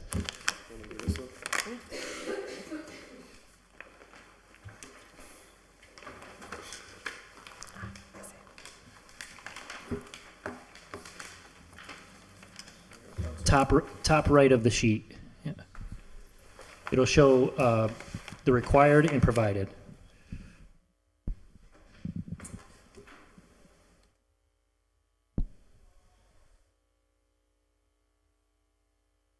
C2.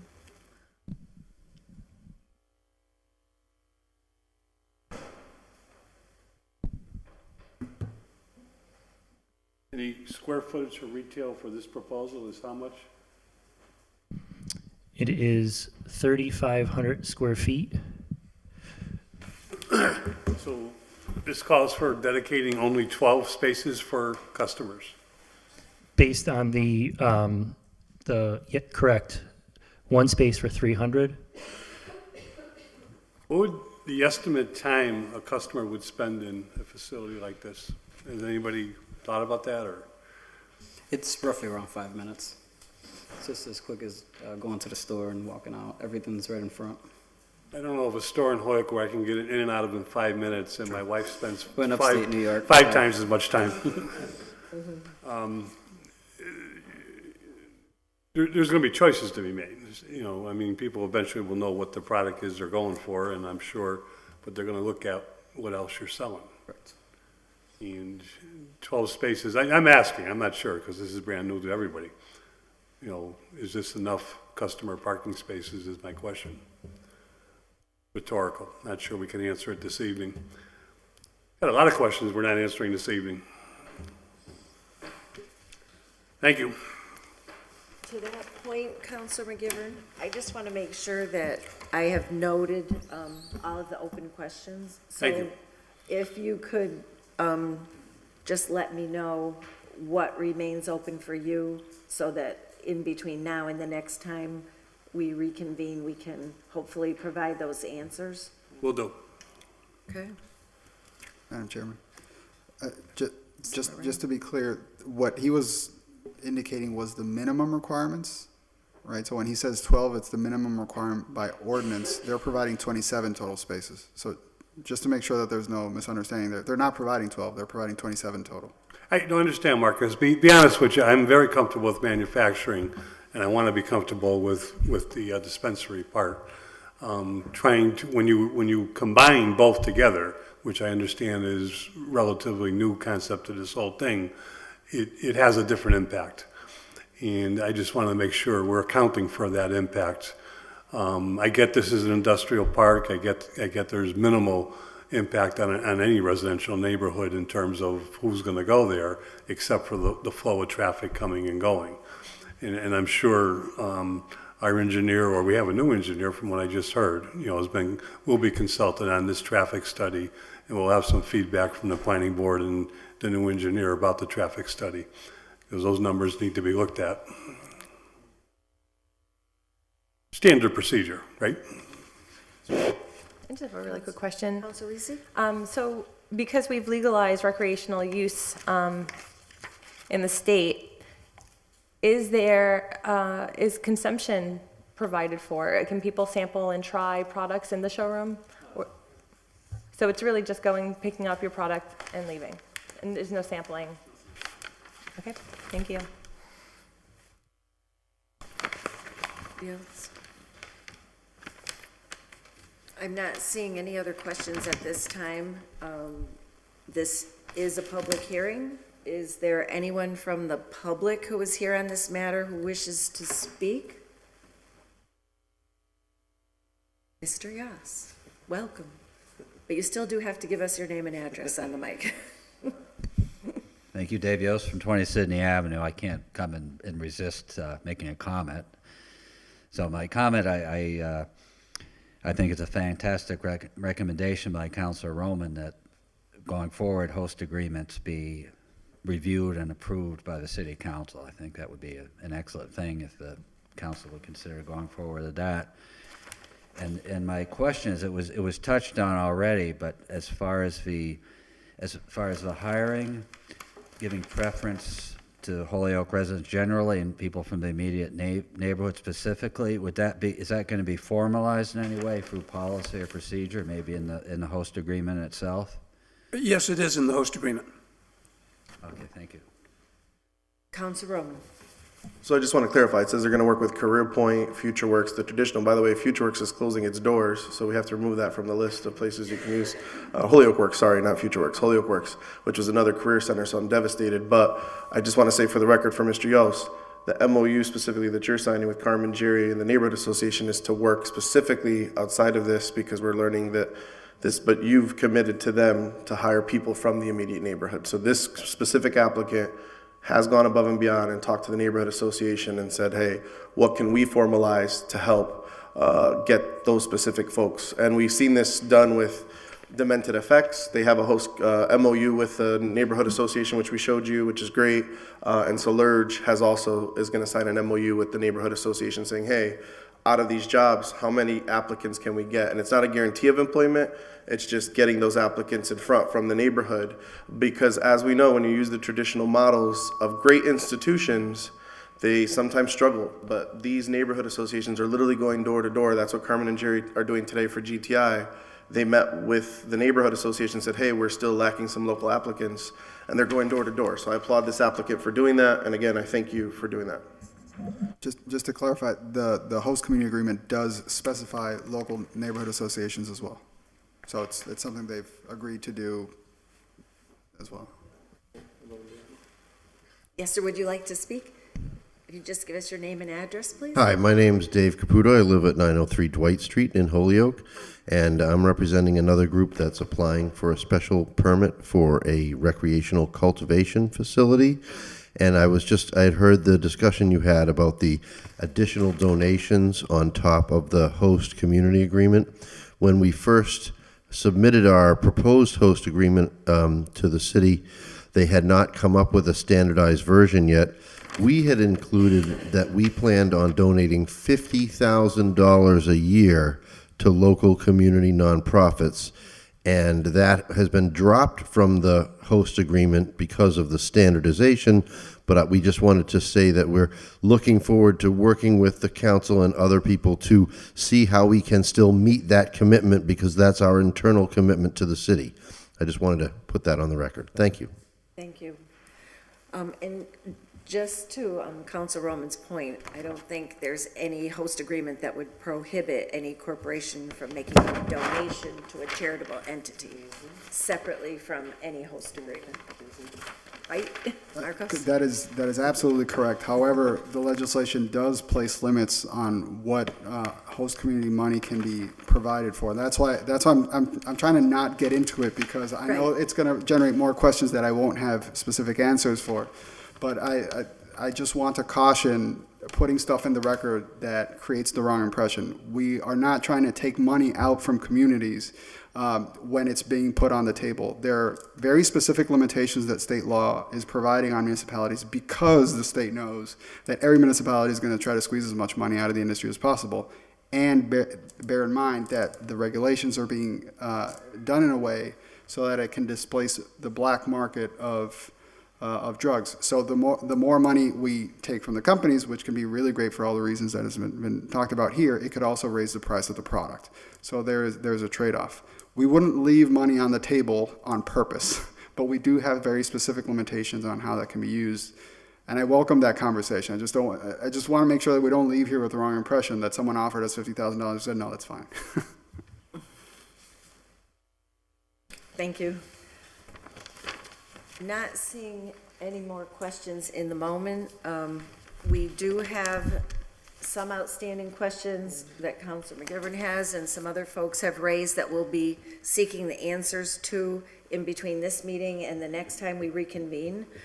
And so I think what the proper action before us would be to continue this public hearing to a date and time certain. Now, I will remind the committee that our normal 26th of June meeting has been taken for a budget hearing by the full city council. So we need to figure out if the committee wants to meet, say, the second Tuesday in July, except I'm going to be on vacation that week. Or if you want to choose another date in between those. I'm not sure what the availability or the will of the committee is.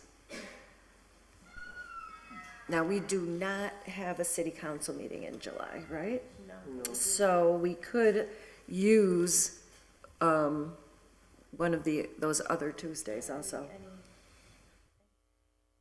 Sorry, any Tuesday in July would work because it would be in advance of the August 7th Correct. meeting.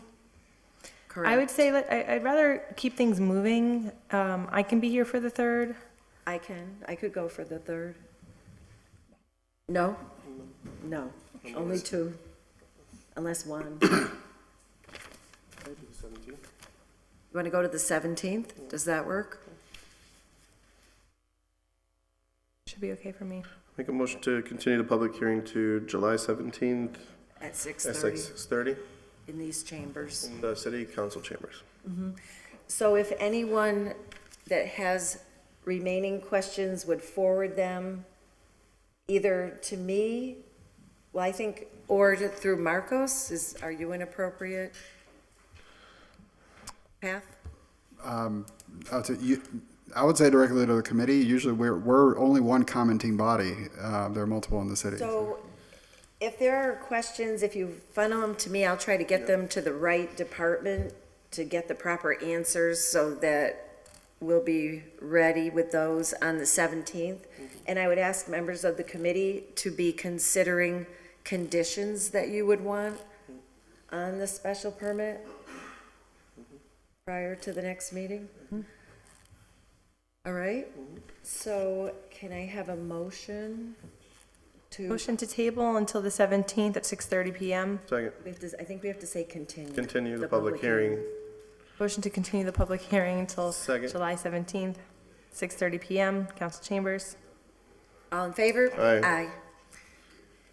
Thank you very much. Madam Chair, could you share, where you have the questions written, could you share a copy with me of that email? Sure. Rebecca, time specific. 6:30. Thank you. Will do. Thank you all for coming down.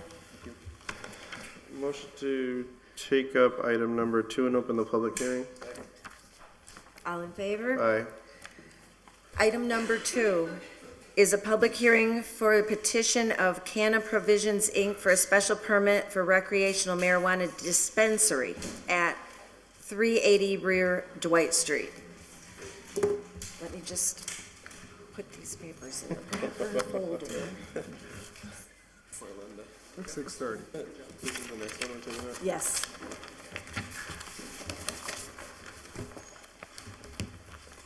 Thank you very much.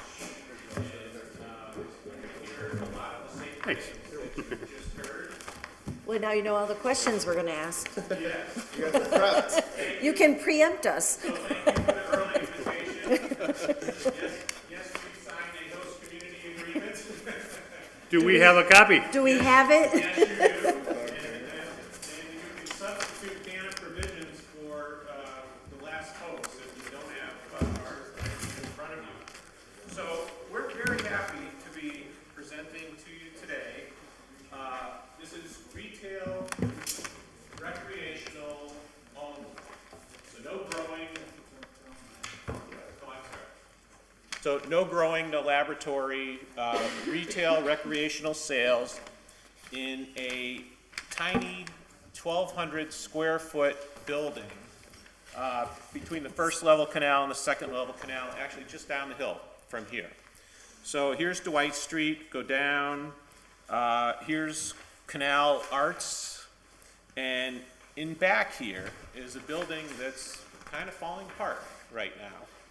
And so Canna Provisions, with me here is Gene McCain, who's the principal, and with me here is Matt Whitmer, who's the designer of the project, who did all this fine work. So it's a fairly complicated site. So Gene has a long-term lease for this pink building here, and he has a long-term lease for parking along the side of this building. So the issues that you're looking at, and you've talked about earlier, were parking. So this one is 1,200 square feet, so it requires about 6 parking spaces.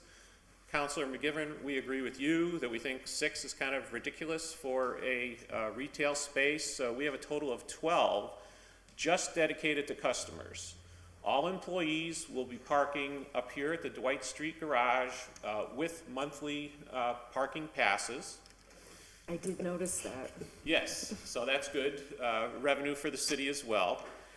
And so we have mapped out here along this easement area a pedestrian access way and the parking spaces.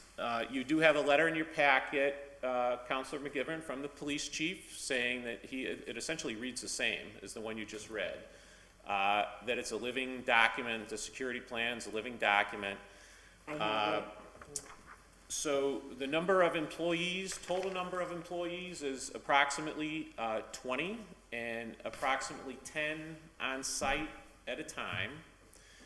The total investment by Canna Provisions is $1.25 million. And the rendering of the inside space. So this would be if you were on the first level canal and you were looking down the hill towards the second level canal. We'd have the entrance here, which is also depicted over here. So here's looking from Dwight Street, and it is well back from the street. So you follow either the marked parking lanes to get in and park, or you walk in, you go into a vestibule, and there's a bunch of floating sales areas, almost like an Apple store. There's no, one checkout counter. They're dispersed about. And that's about it. Deliveries would be over in this area. There's a dumpster over in this area that is enclosed. And so that's really the small little project for this, falling down building. And be happy to answer any questions that you might have. One of the issues that was raised, and we do want to thank the planning department, and especially Marcos, put a lot of time into reviewing, commenting, helping with this project. And I think everybody has a copy, except for Councilor Lisi, of an email that went out fairly late today. So I just wanted to make sure Yes. that everybody has a copy of the kind of, as Marco said, the questions and answers, that kind of the back and forth that came up between the applicant and planning. So the wage range was a question that was asked earlier, and the manager would be about $75,000, assistant manager about $60,000, security would be paid to a third party about $25 an hour, sales staff about $20 an hour, fulfillment about $20 an hour, reception about $15 an hour, with full benefits, with stock options, profit sharing, educational reimbursement, and Councilor Roman, a volunteer reimbursement for Holyoke-specific volunteerism. And of course, as CANA Provisions and their employees become part of the community, they will certainly, sponsor the Little League teams, the festivals, everything that every business in Holyoke does, as long as they're a good business. And they are. So be happy to answer any questions that the council may have. Councilor Lisi. Councilor Lisi. Sure, it's just a superficial question at this point in time, but this is the existing brick face that you're working with, or is it going to be a renovation of the exterior? Existing brick face. Mm-hmm. And then what about, excuse me, the roof, is that going to need updates? Yes. Mm-hmm. You can almost see the blue sky through the roof right now. And is there a material that we know at this point for the roof? Is there a chosen material? Asphalt. Asphalt. Okay, that's what I'm looking at the moment. Okay, thanks. Not seeing anyone else. I have a question on the security plan. Yes. So, on the basis that the chief issued his approval of the plan, what did he take into consideration? The location on site? The location on site. So he's walked the site, he's looked at the building, he's asked that there be ample lighting. So this is what CANA Provisions has the long-term lease for, so there will be lighting and cameras along this side, this side, this side, and all the way up where the parking is. Wherever they have the lease, there'll be cameras and lighting at the request of the chief. Okay, and is this the application where the planning staff was looking for a photo electric plan? Oh, like a schematic Yeah. of, yeah, and we'd certainly make that a condition of approval that the planning board at a regular meeting review and approve the flow of the light or the spill of the light. But this is, I don't know if you've been down there or at night, but this is someplace where you want, there's no neighbors, there's no, this is a place where you want as much light as you can get. For that purpose. If I'm remembering correctly, is this the application that talked about delivering the product to individual homes? No, that's against the law, actually. Okay. And as is Councilor Lisi's question about sampling, that's also against the law, so no. Okay, so no home deliveries or? No home delivery, no sampling. I read that somewhere, but there's been a lot of information flying around, so it could be in any number of documents. Okay, but I just wanted to confirm that. Deliveries are off for probably till next year, as are, completely unrelated to this, but what do they call them? Canna bars or canna cafes, those are off for another year or so. Well, because I don't see how you secure that. On the other hand, I have seen highly potent medications delivered safely, you know, through overnight FedEx, Sure. UPS, stuff like that, Yeah. say for hospice programs. Right. But I couldn't picture two people driving through the city, dropping off. I mean, I it's sort remember of back like, in the day, my father seriously? would get a 6-pack of Budweiser delivered on a Saturday night if you wanted. You could call and have call your local spot. Conway's Package Store, I used to drive the Volkswagen for John. Conway's Package Store. Put a couple of youth to Your work. dad was a good tipper. A couple of youths to work in the day. Okay, I just wanted to confirm that. No, yeah, So I please. appreciate that. Please. And I'm just wanting to be sure. So if I can ask Marcos, it's about a 4-page thing. We got this. Is there anything, do you have it? The answers? Well, I got the updated answer document as I was walking in. Okay, So so it we're looks all like there was some new sort stuff of in the same, since our last exchange, even from our conversation earlier today. So honestly, I haven't been able Okay. to go through this. so I could could you walk you- run through I could, the highlights or anything in Yes. particular that's different? Yeah, so some of the big issues for the planning department were that plans like this were not stamped. And actually, during this meeting, I emailed to Marcos copies of stamped plans. We have them here, and they'll be filed with the city clerk tomorrow. They're the same plans that you have, they just have Matt's stamp on them. I can Okay. hand them out now, or, you know, whatever your preference is. But all of the plans have been stamped, and that was, I would say, that was about half the comments involved, making sure that all of the plans Yeah. were stamped. Okay. Um, Oh, that's that whole 1972 thing.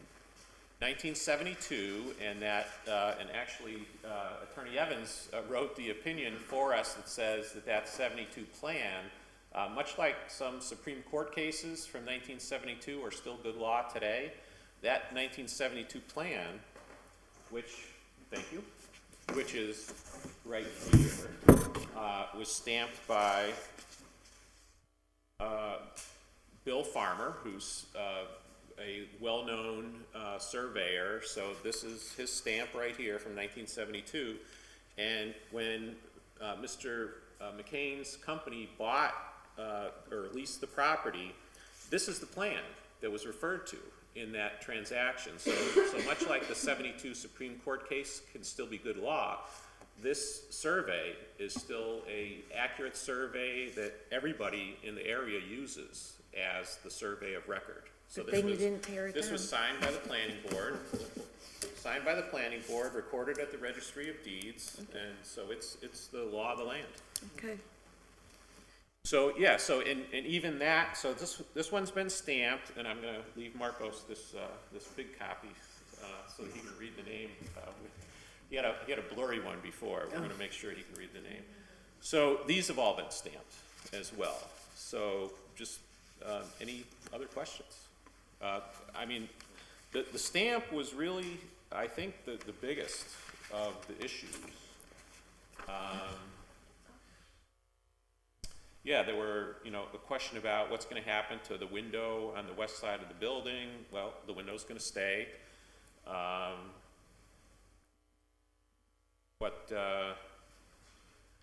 Where's the front door gonna be? The front door's gonna be right here. So fairly, and originally there was some confusion about, was the applicant gonna use this area over here? And the answer is no. The applicant has easement rights here, and a lease of here, and a lease of these parking spaces. And so this project is completely within the four corners of the land that's being leased by Canna Provisions. All right. Thank you for giving us the highlights. I mean, between now and the next time, I'll have a chance to review it in detail.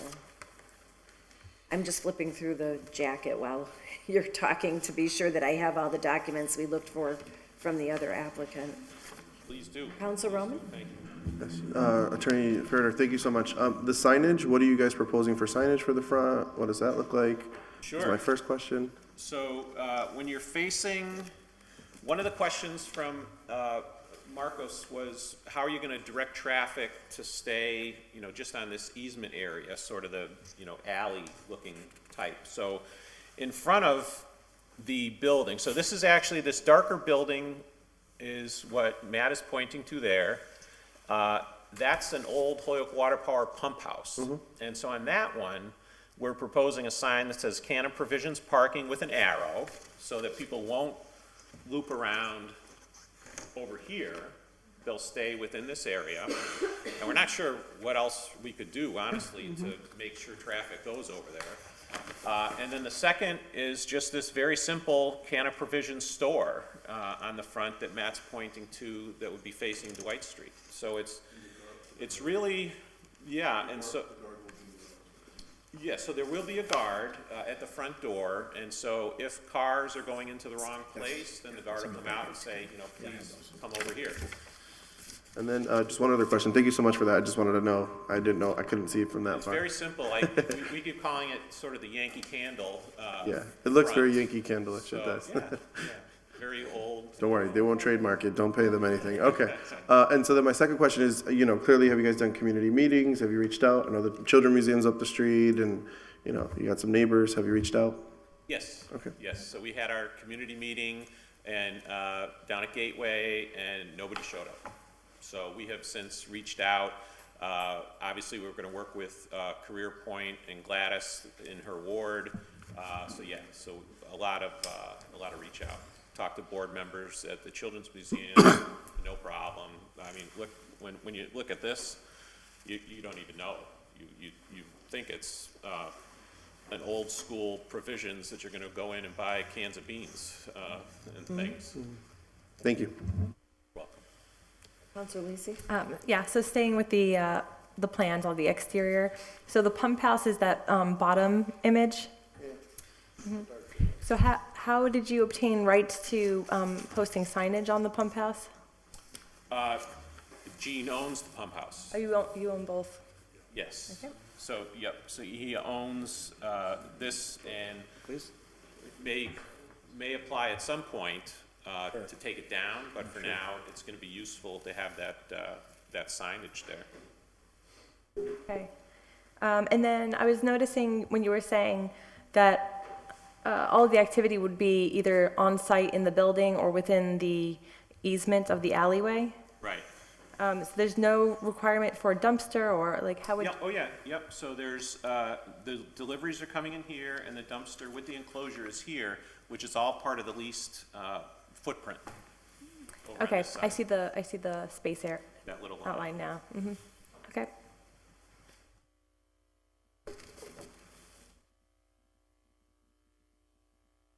Councilor McGivern? Thank you, Councilor Bacon, and thank you, Attorney Farrer. For the record, I would have asked the same questions, but Jack has already answered the dollar investment, the number of jobs. The parking is similar, Marcus, but not the same because it's one use with the dispensary only. And site plan review would kick in for a project like this? For this project? Yeah. No, there's no site plan review for this project. Okay, so the number of spaces is consistent with what Attorney Farrer said in terms of a retail? Yeah, I don't remember the exact numbers, but I know they're providing more parking that the ordinance would require.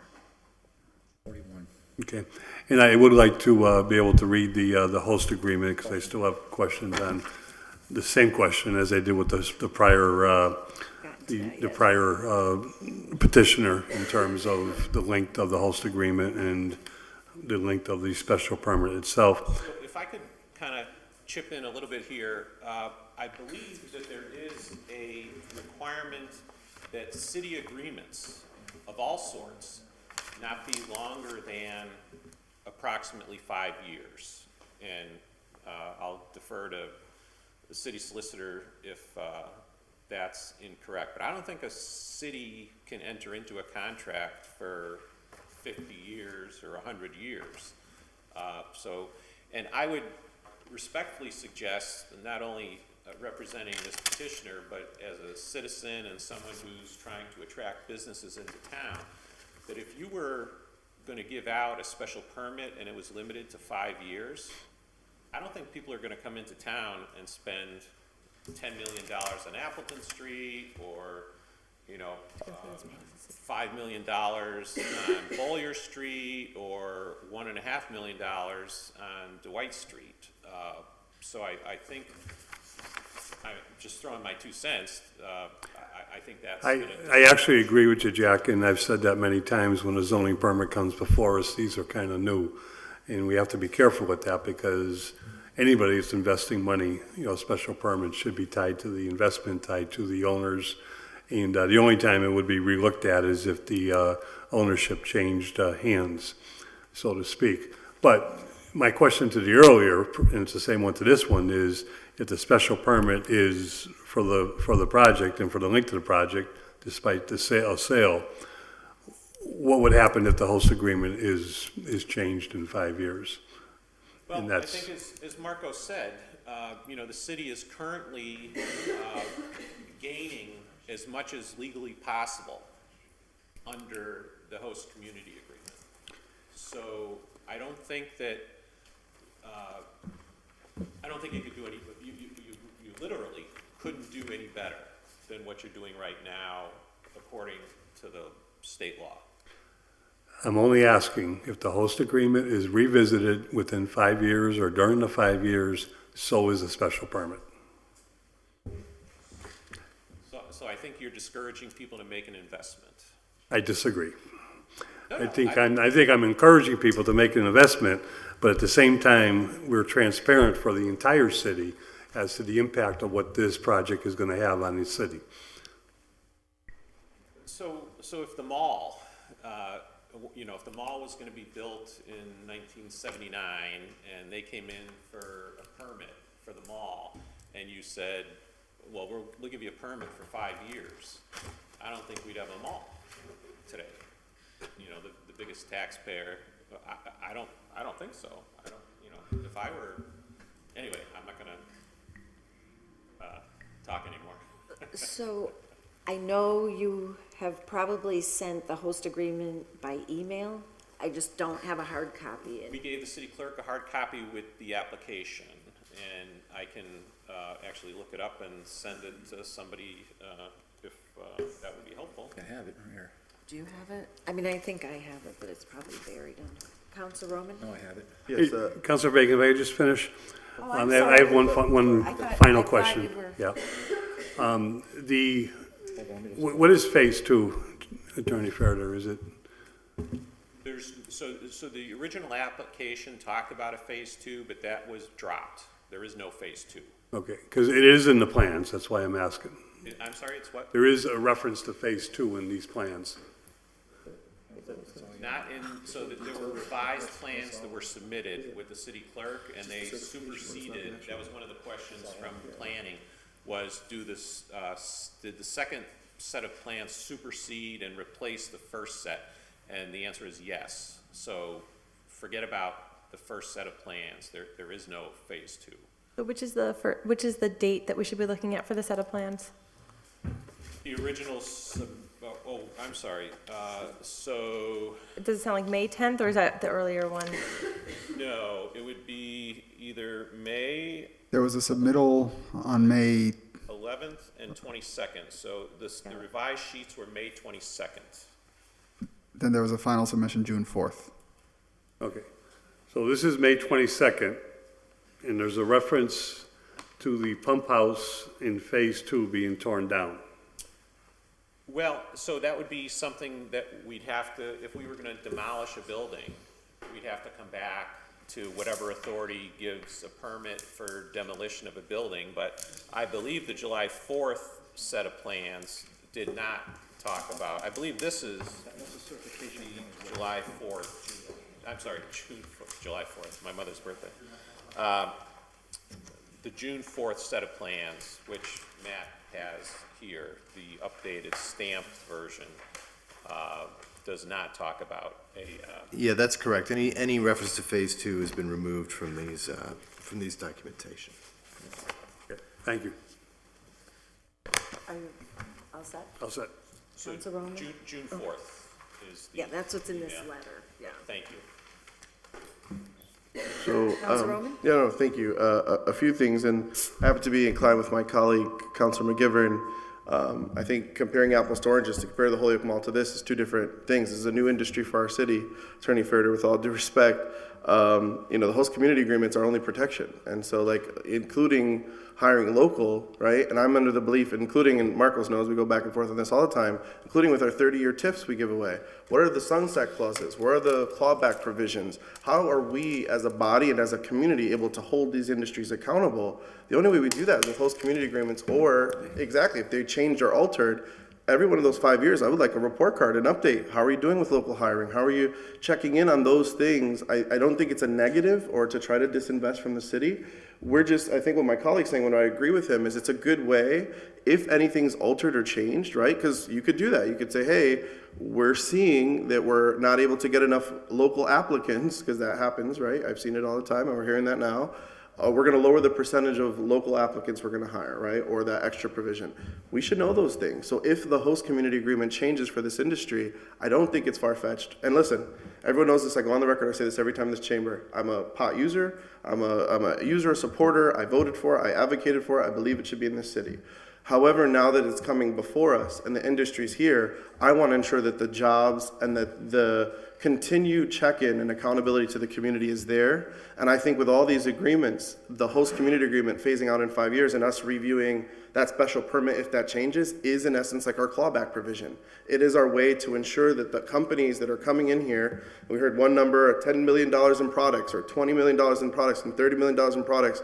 And yes, at 3%, that's $300,000. That seems great, but on a $2.4 million deficit, I keep saying that, we're gonna need a lot more of these companies to fill our holes and plug our deficit before that starts changing the community.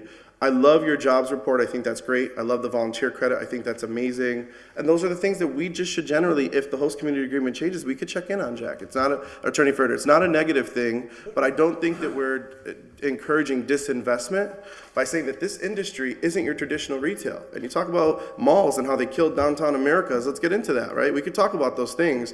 And yes, in 1970, if the mall was going to open up, we'd say, yeah, what are you doing to invest in Main Street? Because you're ripping them out from Main Street. And now look at our Main Street and High Street. It's dead. So to use the mall as an example, maybe that's why I laugh, I chuckle. Yeah, guess what? We probably would have fought harder if we had those agreements. And that's why we as a body put in place these things. And that's why I continue to say and advocate. And all I saw was a certification for the host community agreement. So I would like to see the detailed host community agreement. That's all I got in the email. I know my colleague pulled it up so we can get the detailed one. But specifically for me on all these host community agreements, besides the mayor, just like in Springfield, for all of their marijuana companies, it has to be ratified by the city council body. And that's how the council there is ensuring that these companies are being held accountable. So if the city council as a body thinks that it's important to review these projects, because it sounds from what I'm hearing, you're not saying you want to review the special permit, you want to review the host community agreement. So if the whole city council thinks that it's important that they ratify the host community agreement, I think, Councilor McGivern, I think that's the appropriate measure for you to do it, not to issue a 5-year special permit, but just to have, if it's the will of the body, to have the full city council ratify a host community agreement before And as you know, Attorney Ferder, it's always politics, so whether it gets approved from that administration level or not, we don't know if that's going to happen. Right. So I think what my colleague's trying to say is our only protection right now as a body, well, that's exactly where I was going. The only protection we have as a body is to make it a condition of the special permit right now. Because currently at the moment, and we do have that filed where we're trying to change that currently, we don't have that authority at the moment. So the only protection we have as a body is that once that 5-year comes up, if there's any changes made, then it could be a condition of the special permit. That's all my colleagues are trying to say. Not that we're trying to mess up the special permit, but as a condition, if the host community agreement changes, it triggers us to review to then renew or change the special permit. Yeah, of course. Just along the lines of what you just said, wouldn't a simple way of protecting the city be to have as a condition in the special permit that there must be a host community agreement in effect? Doesn't that address that? So currently it is in effect. You already have that signed off. So that's not. And if it dropped out, then that would jeopardize the special use permit, so that if there was something that came up in 5 years, the applicant, the special use permit holder, would be incentivized to meet with the mayor's office and the powers that be to make sure that it's renewed, because otherwise they're jeopardizing their own permit.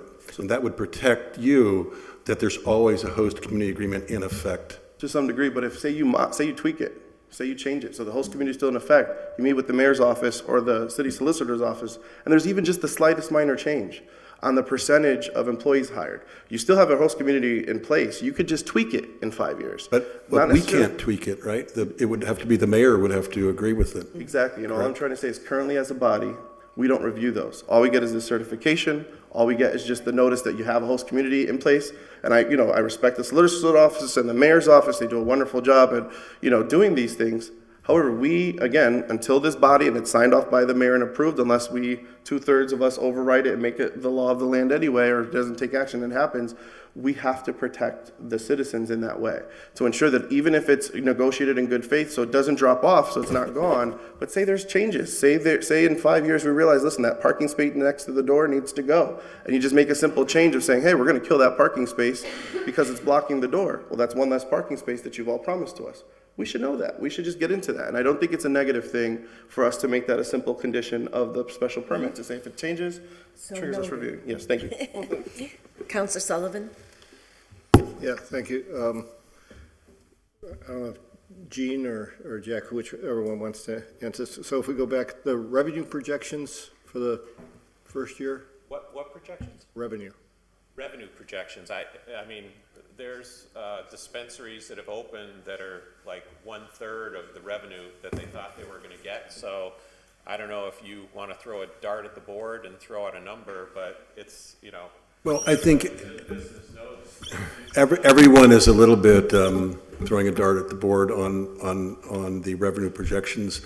I don't think there's any retail recreational dispensaries that are being planned where they're expecting less than $4 or $5 million in gross revenue.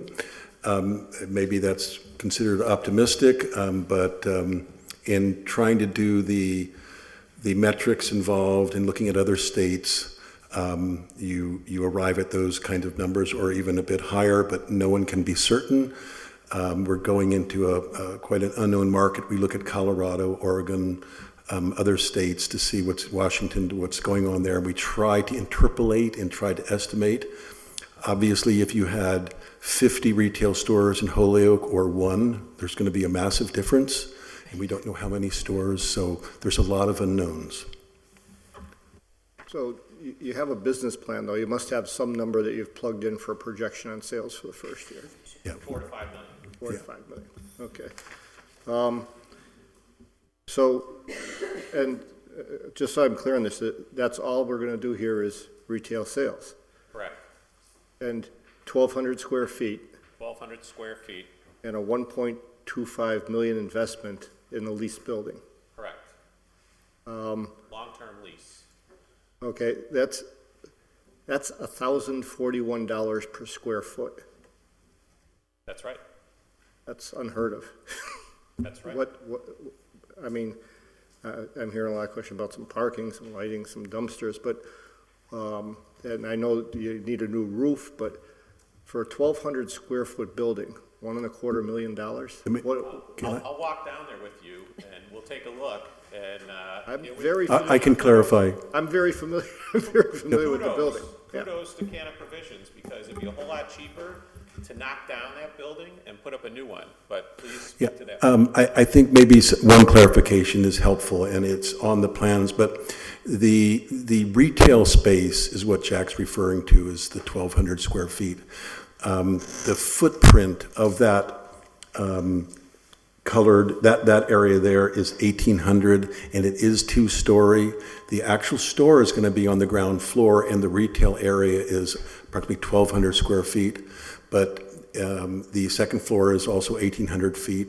So that's the building that we're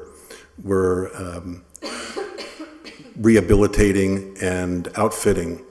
In the 1.25 million figure, that also includes we have the right to purchase the property, and we'll be exercising that. So that's included in that number.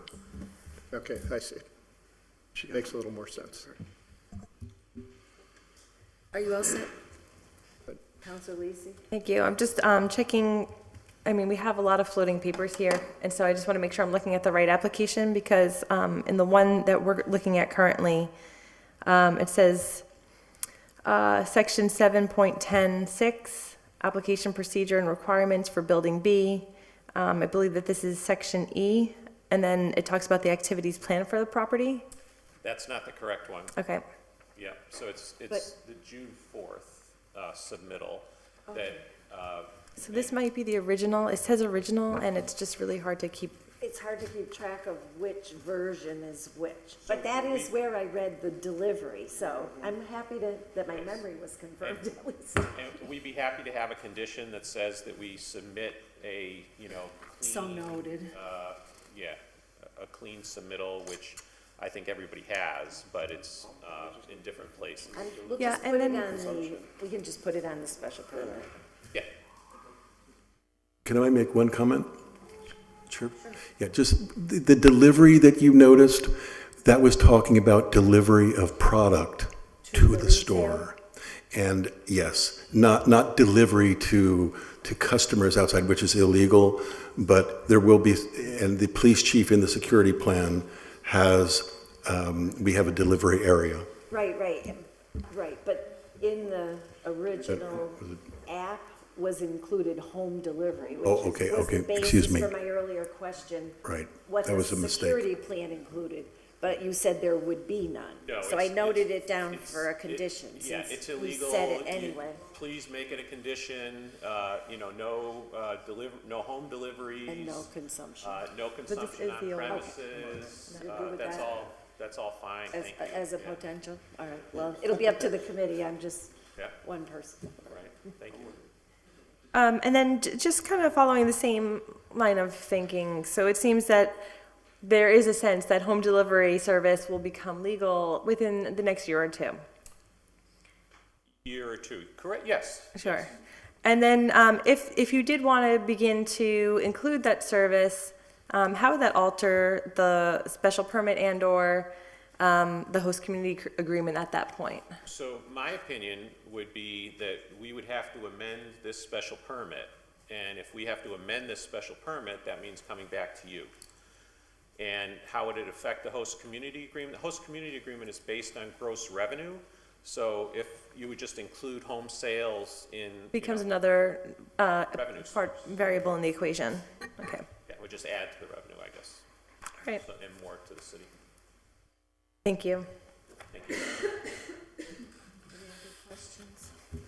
Not seeing any other questions. Are there any members of the public who wish to speak in favor of or against this project? Seeing none, I'd like to entertain a motion to continue this so everybody has the time to Motion to review the questions, provide me with any questions, and so that we can receive the host agreement that we have just the certification sheet on. Motion to continue the public hearing to July 17th at what time? 6:30. 6:30 p.m. Hold on one second. Counselor Bartley? Jack, in your application, I think you spoke about how, I didn't ask this to the prior applicant because we didn't really get that far.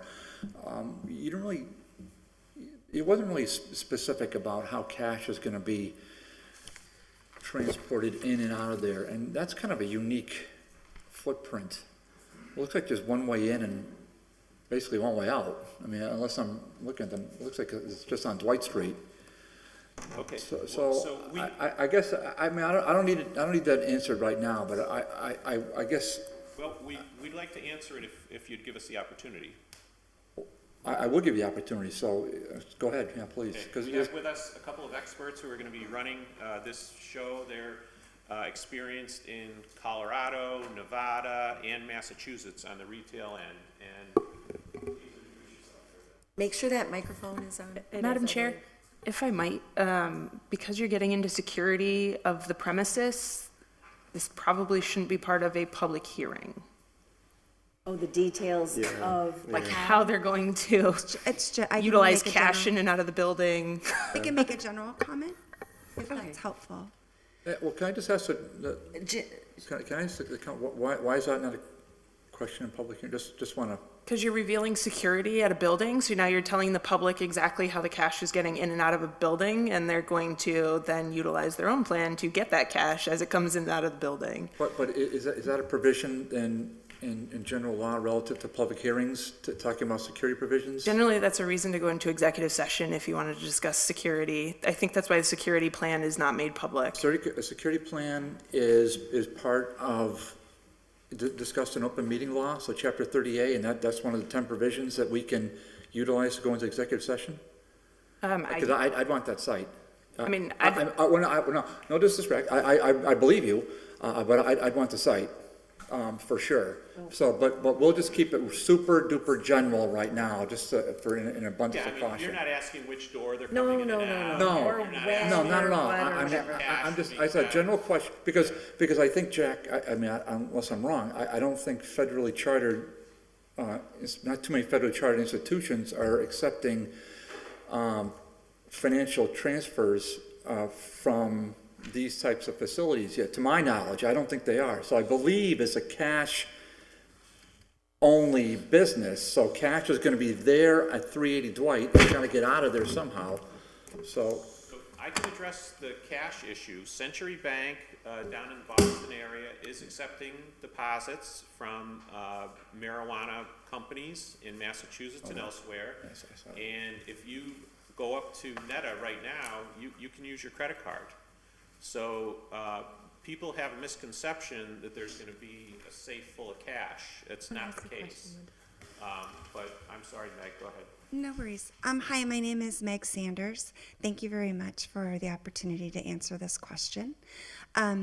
Basically, right now in Massachusetts, more than 60% of transactions are occurring through a debit card, meaning that the cash is digitized. That's good to know. And that's a very high number, and Massachusetts is a very fortunate state in that is happening here. Is it 60%? More than 60%. And are you talking about all transactions or marijuana-related transactions? Cannabis-related transactions actually personal? inside a dispensary currently. Thank you. That's good. Yeah, and so it makes the transaction easy, simple, no cash, there's no cash being transferred. And it just makes it a very secure and normal process. Okay, that's very helpful. Thank you. I just want to add, But that Oh, are leaves, you, he's still got the floor. but that leaves 40%, so. So, I mean, there's still going to be cash going in and out like there is from every bank, every restaurant, every business in town has. No, so I heard that, so I guess with gross sales, and 40% of gross sales are cash and going in and out of 380 Dwight Street when there's one way in and one way out, I'm just raising the question right now, so I don't really want an answer right this second unless you. So I can give you some comfort that was one big area that the police chief wanted to hear about. Okay. And so, chief we spoke with the current chief, we'll certainly speak with the new chief shortly, but the current chief is satisfied that cash handling is going to be done in a safe way.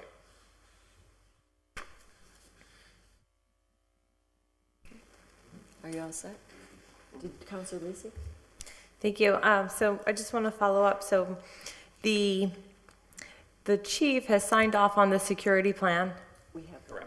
We have that letter, and we have the security plan, and it's part of this application. So I'm assuming that this security plan is actually a public document at this point in time. It is a public document at this point in time, yes. So I guess I would like to hear from the police chief. I'd like to leave it an open question how it seems somewhat of a dialectical problem here where we have a security plan that should be secure, and we're talking about the ability or the inability rather to have a discussion about some of these issues because they may jeopardize the security of the area, and yet we have the many details laid out in this public document. So I'd like to understand better Well, in between now and The 17th, next yeah. hearing, because I imagine we'll continue it to the same date. Are you seeking feedback from the chief in that regard? Yeah, I think so. I'd like to understand how there can be a sign-off that the security plan is secure if it's a public document.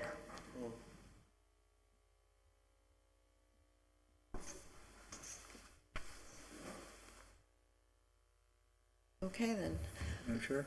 Counselor Bartley? Yeah, I just to Jack and to Ms. McCain and to Attorney Evans and your client, all that, I just want to make it clear that, you know, this is kind of a new horizon. So we, obviously, I can't speak for myself. I am just very happy that you're willing to come in and make an investment to the city of Holyoke. And I just want to make it clear why I still believe it should be in that IG zone as opposed to every other zone, because these are the areas of the city that are in most desperate need of the investment. So if we put it out in RA zone, and we could have it on Smith's Ferry, and have a whole, you know, wooded setting and all that, and we could all, you know, whatever, and, you know, have teepees out there and do whatever you have to do, I mean, I guess that would be, you know, it'd be really cool, and it'd be communal, and we'd feel good about that, but, you know, we don't really need the investment there as opposed to in the IG zones. And that is why our former council president, the chair of this committee, myself, fought very hard successfully to keep it in those zones. It's not about the product, it's not about you. I mean, look, you're suited, ties, all of you, dressed up, and so we know these are professional operations, so we get that. But that's why this is where we are. So I'm sorry we're asking harder questions. We don't mean to imply that we're not appreciative. I don't mean to imply that. I am appreciative very much that you're here. And we appreciate your time as well, so thank you very much for your questions. We appreciate you looking out for the citizens and for the well-being of the community. Good diplomacy. So anyway, I'm not seeing anybody from the public who wishes to speak. I'm not seeing any other counselors who wish to speak. Motion to continue the public hearing to the 17th at 6:30 City Council Chambers. July 17th, sorry, tired. All in favor? Aye. Thank you very much for coming down and answering all our questions, and I will forward any that I received that you're not already aware of to Attorney Perry. Motion to take up item 3 and open the public hearing. I don't think it's a public hearing. What? It says public hearing for number 3. Oh, sorry, I'm looking.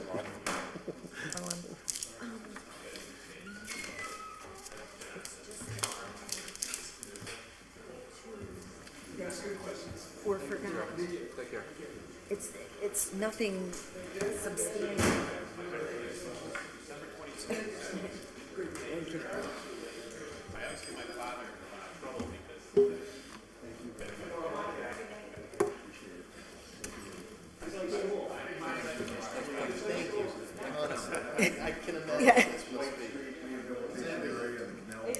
Yeah, it's a cool thing.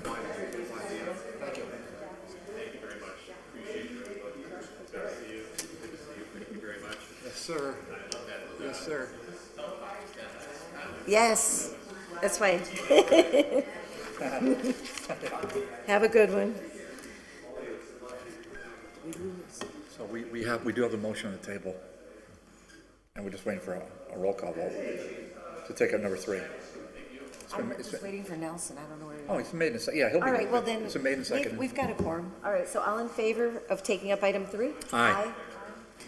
Item 3, a public hearing for the petition of Walter J.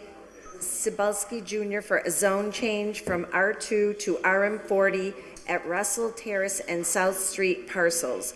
Russell Terrace, 111-00-072, 111-00073, 112-00-022A, South Street, 11200-022. Right before the meeting, we did get a recommendation from the planning board. Super duper.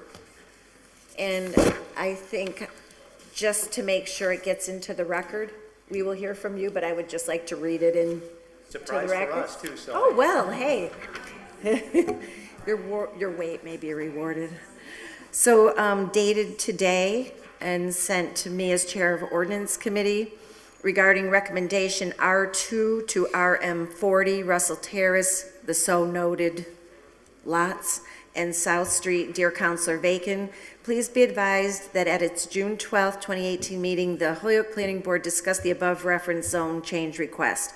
After consideration of all information and testimony presented during the public hearing, the board voted 4-0 to recommend to the Ordinance Committee of the City Council that the zoning map change request be approved.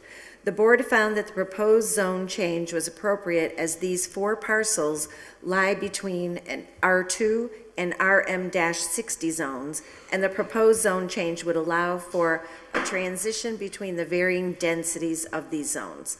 If you have any questions regarding this decision, please feel free to contact me, signed by Christian LaChapelle, Chair of the Holyoke Planning Board. Okay? So our public hearing is open. We had continued it to tonight from the initial meeting. We were waiting for the recommendation and also to give you an opportunity to address any remaining questions. Awesome, thank you. If you need introductions to the record, Attorney Tom Griffin representing the You seller. have to be on the mic and with the light on, just because some I hear you. people actually watch this at home. Okay. Attorney Tom Griffin representing the seller, Walter Sykulski. Erica Ryugis, representing Steeple Properties, the developer. Welcome, and thank you for your patience. Thank you. So is there anything that you wanted to add to the record on the public hearing for the zone change request? I think the committee is familiar with the Yes. request. A couple of things I just want to point out to the committee. There were 3 neighbors at the planning board, the abutters that showed up, and they were all in favor of the petition. And because of the late hour, they probably didn't want to stick around. Okay. Yeah. Okay, so there were no objections? No noted. objections. And the second thing I just want to point out, if it matters to you, is the developer, Mr. Stiebel, I'm very familiar with. I'm not representing him on this transaction, but he owns many other multifamily buildings, not only in the city, but in Western Mass. I happen to be his landlord-tenant lawyer, and I can tell you he has a great reputation. When he builds the buildings, he doesn't flip them. He owns them and manages them himself. He has a property manager full-time, and he has a great record as far as, housing court and with tenants and keeping his properties up. Oh, and that is excellent, and we definitely do care, and we know the neighbors definitely care, so that's a great added piece of information. Thank you. That's all I think I have to add. Yeah, he has a full-time crew of about 6 to 8 people. Holyoke Properties is based in Holyoke on Suffolk Street. I'm sorry, Steeple Properties is based in Holyoke on Suffolk Street. So he has renovated existing buildings and brought them up to current codes, current standards. And then the last project that we built was a 10-unit, age 50 plus, multifamily on Nonotuck Street. And that's obviously you can go and visit that. It's Nonotuck Street right off of Dwight next to the cemetery. It was sort of an abandoned lot there that we developed. We put a green roof on, and it's very lovely building. There's solar hot water. It's all energy, super energy efficient. All the utilities are included in the rent, so they're very, very nicely done and very nicely maintained. This proposed project that we're doing, I might pass these 2 little sketches to you.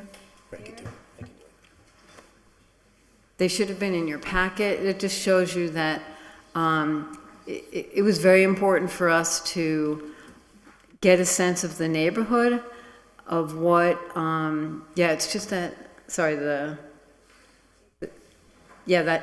one, exactly. We had 2 meetings with the abutters in the neighborhood. We went around and really studied the neighborhood and when we saw this parcel, we really felt like this was the best solution. And we met with the neighbors to really address their issues, and that plan is the result of that. We also met with the fire department around safety issues, and everybody's on board. You can see actually the notes from our meeting with the fire department. So it's really ready to go. We're looking forward to developing this and really continuing to improve the quality of life in this neighborhood.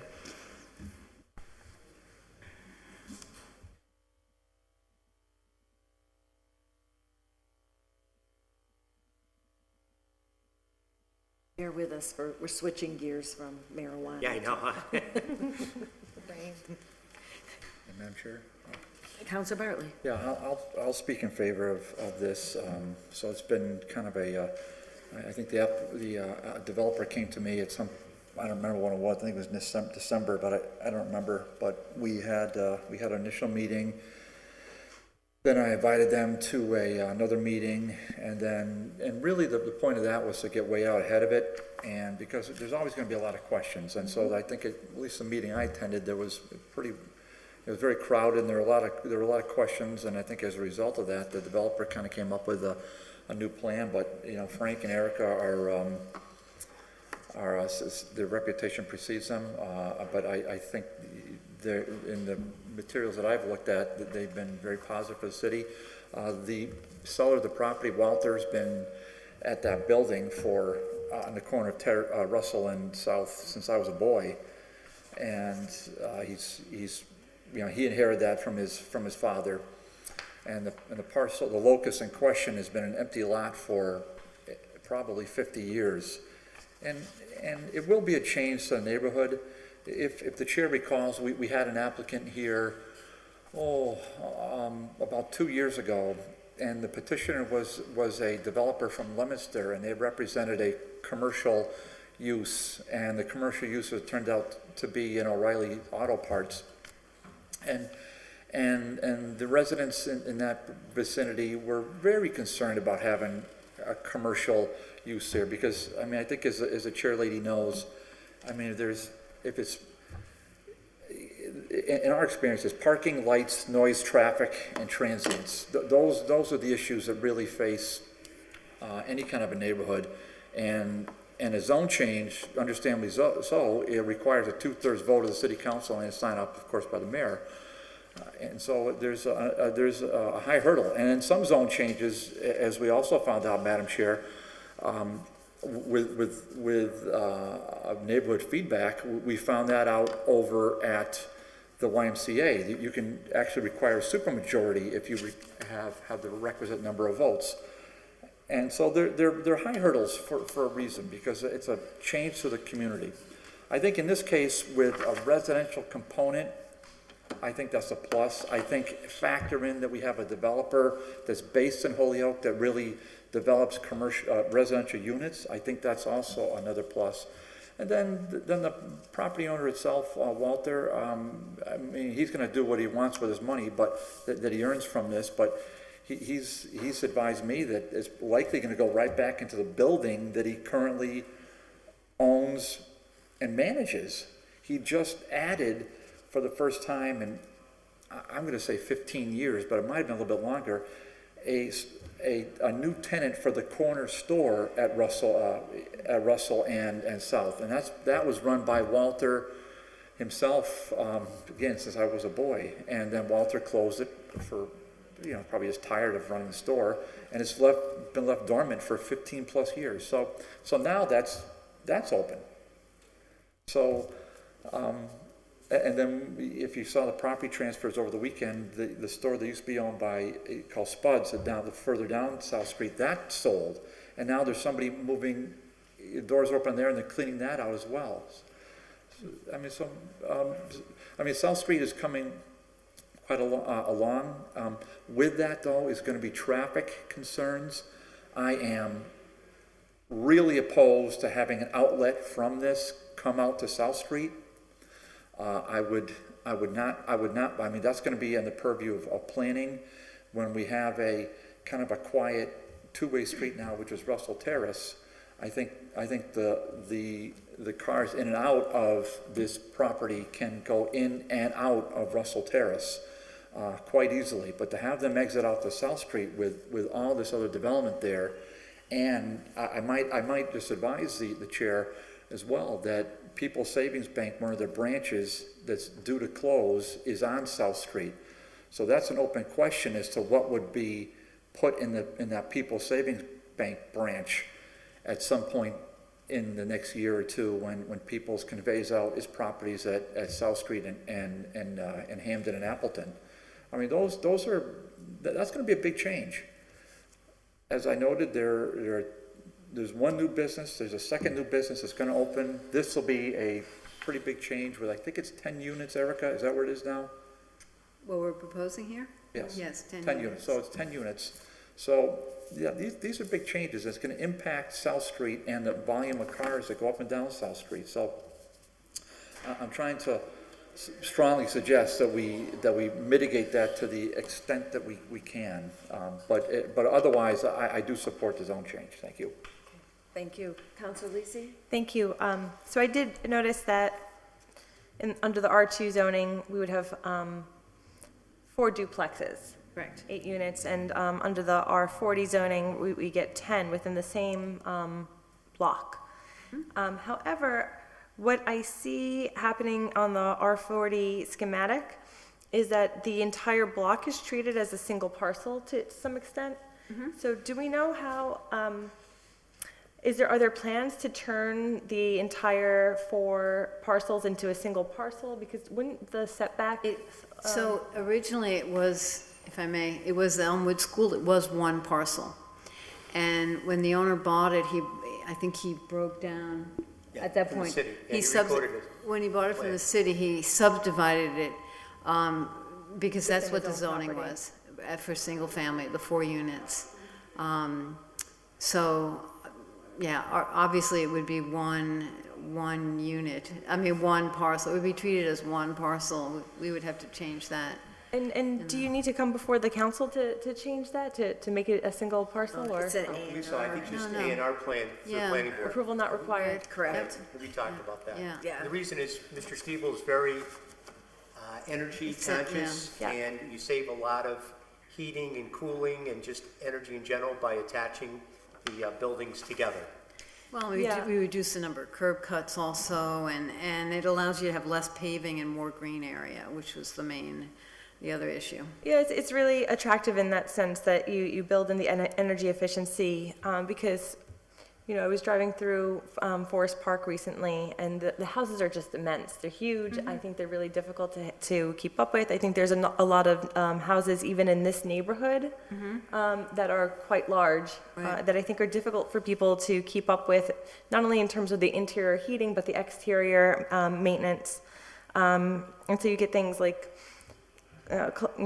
conglomerations of different vinyl sidings, right? And it's really attractive to have a consistent unit for the entire block. The energy efficiency is nice, and we're really not adding so many more units. No.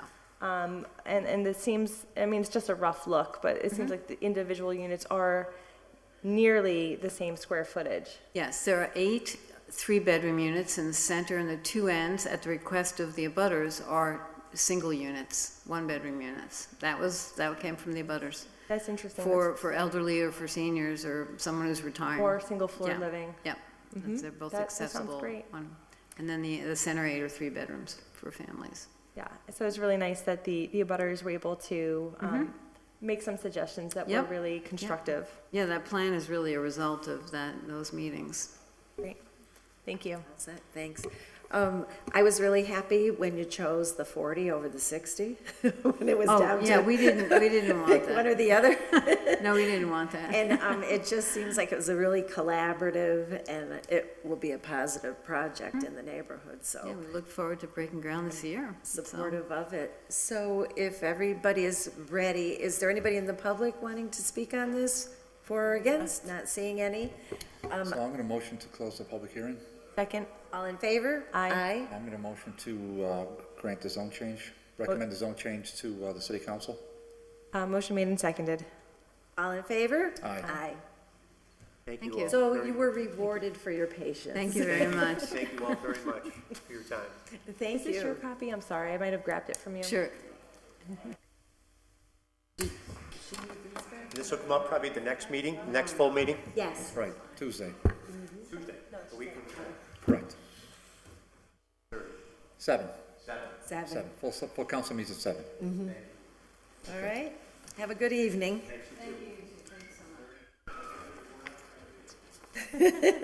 Motion. We have one more public hearing, and then we'll go to you. We do? You. Oh, that's right.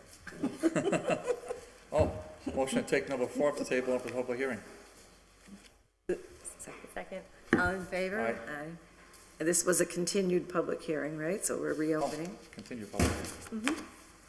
Okay, so item 4, filed by Counselor Bartley, that the city council create a temporary sign ordinance that regulates when such temporary signs can be placed in homeowners' yards and on commercial buildings or otherwise in public view. The ordinance should regulate when the signs can be installed, the sign size, as well as the deadline by when the signs must be removed. The ordinance could then impose a penalty on the property owner and/or vendor or candidate in whose favor the sign is for. The ordinance should also describe which city department shall enforce this ordinance. Background, my purpose in filing this order is not to punish vendors or political candidates, but to emphasize that campaigns, for example, are only finite by nature, and any political signs should only be temporary themselves and not be permanently posted in lawns or on buildings. The order's intent is not to impose regulating the content of the vendor or political candidate's speech, but only to preserve aesthetic appeal and traffic safety. Any current political signs left over from past campaigns shall not be exempt from this ordinance. So we did receive from Crystal an updated draft. So Yes. Counselor Bartley, you have the floor. Yes, so I was kind of happy with the draft that Crystal put together. She indicated it might be something further tonight, but I didn't receive it. Oh, hang on. Oh, unless she put it on the desk. I marked up the one she provided to us last week. Yes, I'm happy to see these because I couldn't see the red lines in my email version.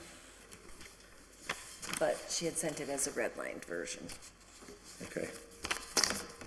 Well, they were crossed out, and yeah, Thank you. Overall, I'm pleased with this. I just want to point out, so Okay. Crystal,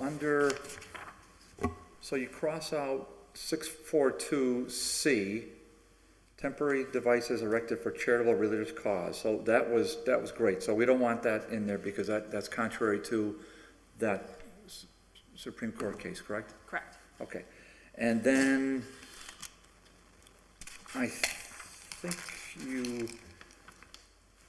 under 6.437, let's see here, you added, under temporary signs, you added temporary signs in business and industrial districts. I was wondering, what about residential districts? So, I spoke with the planning department when we were drafting this, and our regulations are for business and industrial districts. If you remember, there's a chart that gives by special permit and by right. Residential has a different set of regulations, if I'm thinking of this correctly. Unfortunately, they could probably explain it better than I could, but I believe that's why the language is put in there, that anything over 6 square feet in business and industrial would fit in that, the section 646 that's referenced. So, can I just ask Sure. a question? Yeah. So, does that mean that no sign in excess of 6 square feet would be allowed in the other zones, probably? I would have to look why specifically we left that out. Okay. I'd want that, to be considered. So, because that's really getting to the heart of it, partly to the heart of it, just the plethora of lawn signs that are left over and left out. And I think that's what we discussed when we were, when you came up with the idea, when we were in planning last month, how the idea was December 1st to, you have the language in here, but, December 1st, between December 1st and March 1st. So if you go to 645, there's a regulation on signs in residence districts. So there's a whole okay. separate section. Oh, okay. Okay, so And I maybe think I that's- gave you the whole sign ordinance. You did, Okay. you did, so maybe I didn't. Oh, that's just fine then. So this applies, the March 1st also applies, did you include that in here, Crystal, for the residential district as well? Because you had to hear for 643.7, no temporary sign shall be placed between December 1 and March 1. Does that also apply to residential districts? It says in any district, correct?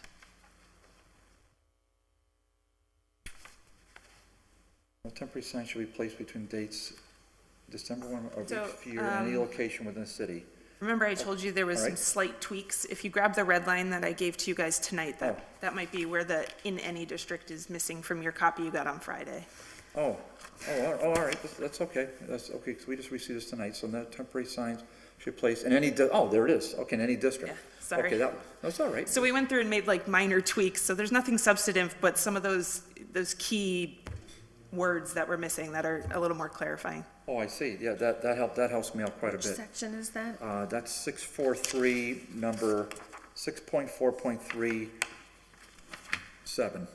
And Oh, there's a okay. bulleted point. And then I wrote a note to myself that said enforcement. So did you include an enforcement provision in here, Crystal? I don't, I think that goes to just our general sign enforcement. Oh, all right. I mean, I believe we give tickets for people not in conformance with any of the other sign ordinance. I believe that falls under this as well. Okay, so that's under that separate chapter. That's a separate chapter I don't know if we want to have that reference in here or not. The violations? Yeah, we have a violations chapter, don't we? So if you go under 6410, it's enforcement, and it says this ordinance shall be administered and enforced by the building commissioner. And then violations and penalties is 6410-2. Oh, there it is. So it's kind of an all-encompassing ordinance under signs in general. Oh, that's great. Yes, that's really great. So it's under the purview of the building commissioner. Correct. Which is really where it should be. All right, and well, that actually makes a lot of sense to have it. Okay, and I think what this does is this puts the city now in compliance with that Supreme Court law. As much as we could. As much as we could. So the interesting part about that law, that Supreme Court case, is that there were so many judges that made opinions on it that it really, you're better safe than sorry. So we tried to pull as much of this as we could to make it even across the board so that there was no indication of any content regulation. So some of it we kind of hemmed and hawed over whether we should pull it, whether it really mattered. But if you look at all the decisions, the judges all kind of went different ways. So in general, the good rule of thumb, if you look at, people that have commented on this case over the years, was that if you have to read the sign in order to enforce your regulations, then it's content-based. So we tried to look through here as much as we could to figure out, does this require you to read the sign? Does this make sense? So a for sale sign that stays up past a sale, well, now it's just kind of false advertising to the community. So I think that can be regulated a little different. Even though you have to read the sign to see it's a for sale sign, you don't want someone to think there's a sale happening when there's no sale happening. Obviously, you don't want people knocking on your door, is your house for sale, if it's not. So, I mean, some of that, I think we have a solid argument that, listen, we regulate it because it's common sense that you wouldn't want people to think things are happening when they're not happening, which I guess then you could get into all sorts of different arguments. So we tried to be as minimal deleting things as possible, but also as safe as possible in getting rid of some of our old regulations. Yeah, and it really gets to the heart of what I was trying to do was just clean up these signs once the campaign's over. It really makes a big difference. So, thank you. I have a question. So is essentially the residential district sign language in the current ordinance the same, just? Correct, so all we did was pull the part about political signs. Okay. Because then you're looking to say, well, political signs can only be X. And it, I Right. mean, it just happened to be that that was really the only one that stuck out. Okay. Like signs advertising the sale of a vehicle, obviously you wouldn't want to leave a for sale sign on the car if it wasn't for sale. Right, but they can still do it in the residential zone. I just Right. wanted to be sure. Okay. Right, so the signs of residence district, we only pulled that one part, that section Okay. 6. The rest of it, we pretty much left the same. Chris, do we? Yeah, I do have a question. Do we have anything in here, when we were in planning, I think we were talking about, putting candidates on notice to, do we put anything in this ordinance to that effect? We had that discussion, and basically it said that we're not telling them, but all we're doing is having, when a candidate pulls papers, that there is this sign ordinance, so that any candidate is aware that the sign ordinance exists, and we would, hopefully we would direct them to, does this ordinance kind of speak to that, or is that something that I can do be done? recall that. I didn't put anything in the ordinance, and it just inadvertently, I don't know if it needs to be in the ordinance, or if that should just be a procedure we discussed with the clerk's office, that they would give them this. But I can certainly amend however. Well, I don't want to, make us try to cover, there's probably things we forgot, which I didn't think of, but that was one that if it can be done procedurally with the clerk's office, so we pull papers from the clerk and we turn them into the registrar. With the clerk's office, it would be nice if those who are running for public office receive, along with their nomination papers, a sheet of paper that there is a sign ordinance, and we would direct them to, and then we have evidence of that because they've signed off on the receipt. Susan Smith, candidate for office, do acknowledge that I've received a copy of the Holyoke sign ordinance. Yeah, or even, because I know you guys submit papers during a very finite time, they could even just put a sign on, somewhere posted that says, please make sure all of your signs comply with our sign ordinance at section, whatever. Maybe that would be less trees going down the drain. It might be less trees, but if we're gonna have an enforcement provision, which, I want us to be serious about, I really don't want to see political signs on January 8th, which they're still up now. I still see them. I saw one On that's various streets. I still see them right now for municipal candidates. If we're gonna be serious about the enforcement part, then here's a sheet of paper that says, yeah, you, Susan Smith, why, Ms. Smith, did you have a sign up when you acknowledge this here? So here, take this piece of paper, you have a week to, or you're gonna start getting a ticket. But that would be for the people putting the sign up, not necessarily the candidates. Right. So it would be the property owner with the sign on their lawn. Would have to come down from December to March. Certainly after the election's over in March, if they want to put it back up, they can. Sure they can. Yeah, after March, yeah, absolutely, they can. So I think that's hard to have the candidate responsible when really, because enforcement would be against the property owner. We couldn't go after the candidate. It would be against the property owner, yes, that's for sure. But I would think that. I'd hope someone running for office is aware of our ordinances. Would be, you'd be surprised. Would be somewhat, you would think the candidate would be somewhat responsible, but quite often I'm not sure they are. Thank you. I'm all set? Thank you. Okay, so just for information, and Councilor Lisi, go ahead. So I just had a really quick question. So why did we choose the dates of December through March that no signs can go up? It doesn't necessarily say that those signs must come down. It just says they may not be placed.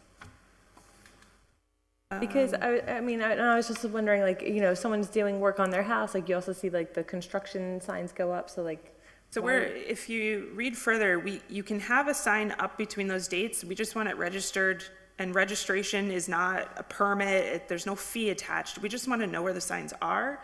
So for instance, if someone says a plow took out my sign, we can say, well, it's not registered with the city. We have no indication that they ruined anything. I mean, I don't know why someone would complain about, say I don't know how much these signs cost, the minimal.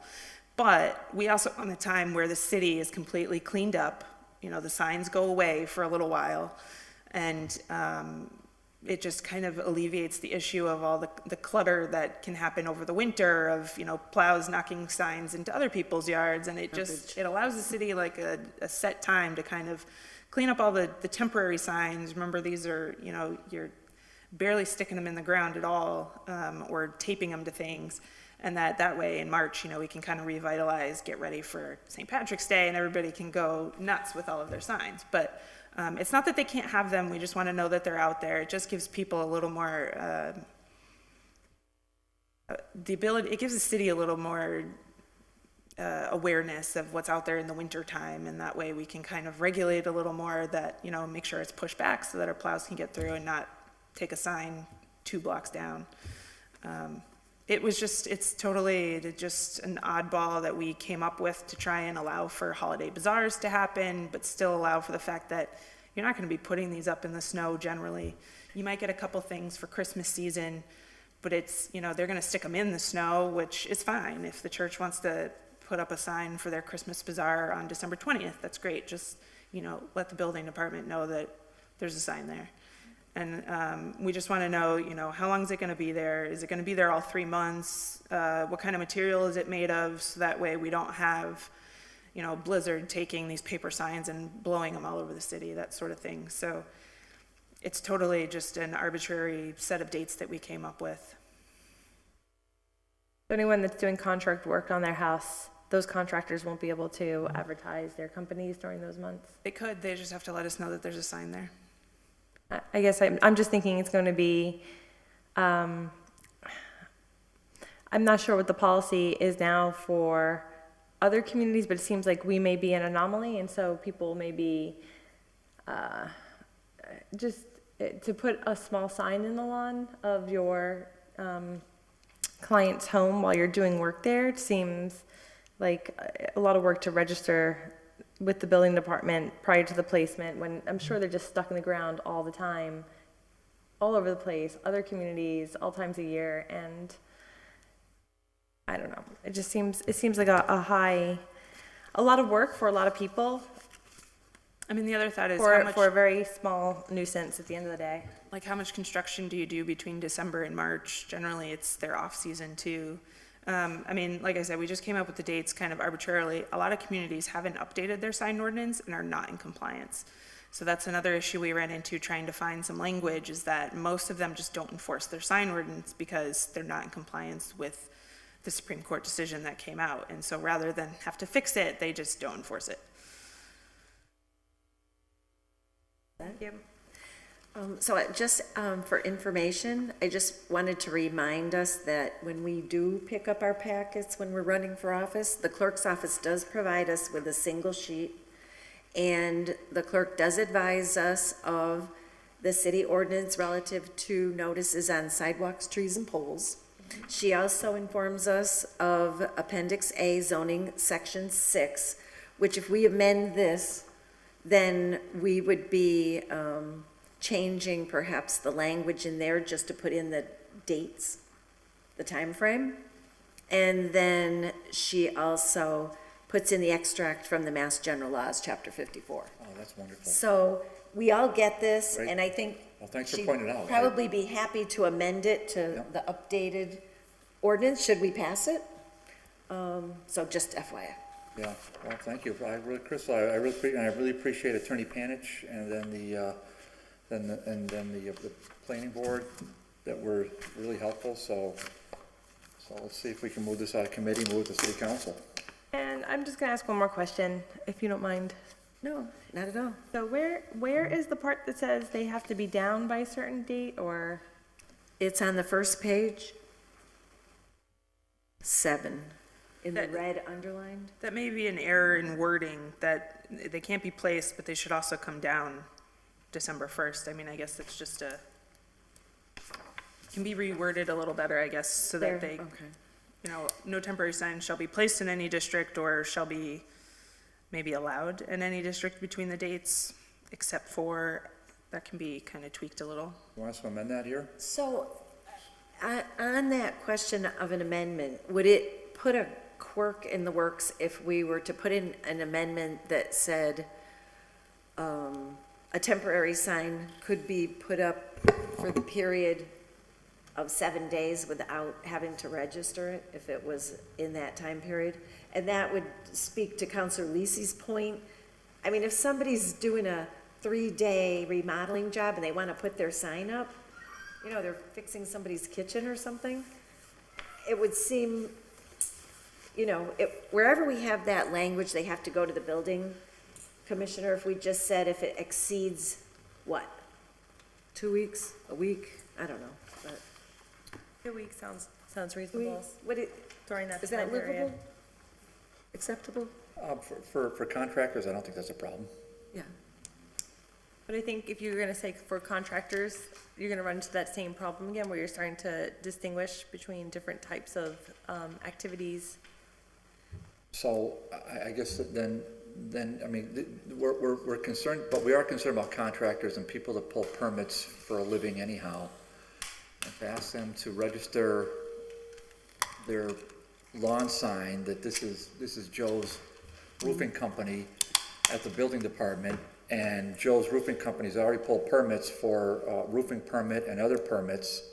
That's gonna be part of the same package provided by the building commissioner. So it would just be like a checkoff? I feel like this is incredibly low hurdle and really not a burden whatsoever. So it would just be a checkoff? It would be part of the same checkoff as well. So for them to All right. register, I think it would be No, you're pretty asking small them potatoes. to fill out some other form that says, this is a new permit that I'm applying for. So you're creating another permit as opposed to like something that is just like a checkoff on an existing permit. Wasn't it a notice? It wasn't a permit, was it? Correct. In this language? It's not a permit. It's just a notice. It's not a permit. Correct. So, I mean, I guess to your point, you could always amend it so that it says signs to be placed in any location between these dates, comma, duration to be longer than 2 weeks, shall be registered with the building department. So that way, if it's really temporary for and it would cover all temporary signs. I mean, they could all Either way, I throw just them out there thought- for 2 weeks And then. that's okay. That's okay. If you want to leave it like that, I mean, I'm certainly fine with All that. right with that? All right, so, you want to make a motion? I'll make a motion to amend, that's 6.4.3.7 with the language that Crystal suggested relative to a kind of a 2-week grace period for any temporary sign in that December 1, March 1 period. Second. Okay, and we understand that Crystal's just going to clean up that language for clarification a little bit. And so, on the amendment, all in favor? Aye. Aye. Is there a motion on the amended? Motion Ordinance? to approve as amended. Second. All in favor? Aye. Aye. So this will go to City Council with a recommendation 4-0. Oh, and I did neglect, but Counselor Juan Anderson Burgos was excused from this meeting, and he gave me a month's notice, so I didn't state it at the beginning of the meeting, but I want to give him credit because he gave me plenty of notice, which I appreciate. All right, and so can we remove from the table item number 5, please? Can we go to Oh, out of order? Oh, for- sure, can we go out of order, take up item number 7, please? Thank you. Now that I'm smelling it. All in favor? Aye. Okay, item 7, filed by Counselor Sullivan, ordered that Article 1, Section 42-15, license, wait, I'm gonna back up 1 second. Did we close the public hearing on your order? No, we didn't, so motion to reconsider. Second. All in favor? Aye. Motion to close the public hearing. Second. All in favor? Aye. And a motion to approve the ordinance change as amended. Second. All in favor? Aye. Thank you, I just caught that And motion technicality. to suspend our rules and take up item number 7. All in favor? Aye.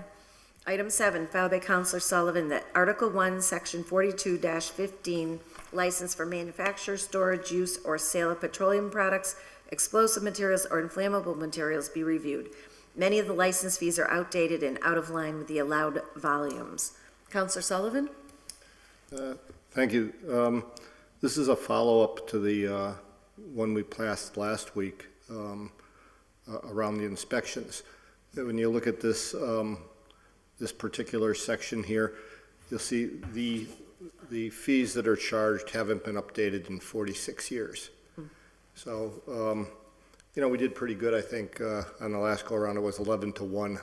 I did get, I'll take the moment now to address the non-business friendly nature of raising these fees and stuff. There's nothing non-business friendly about it.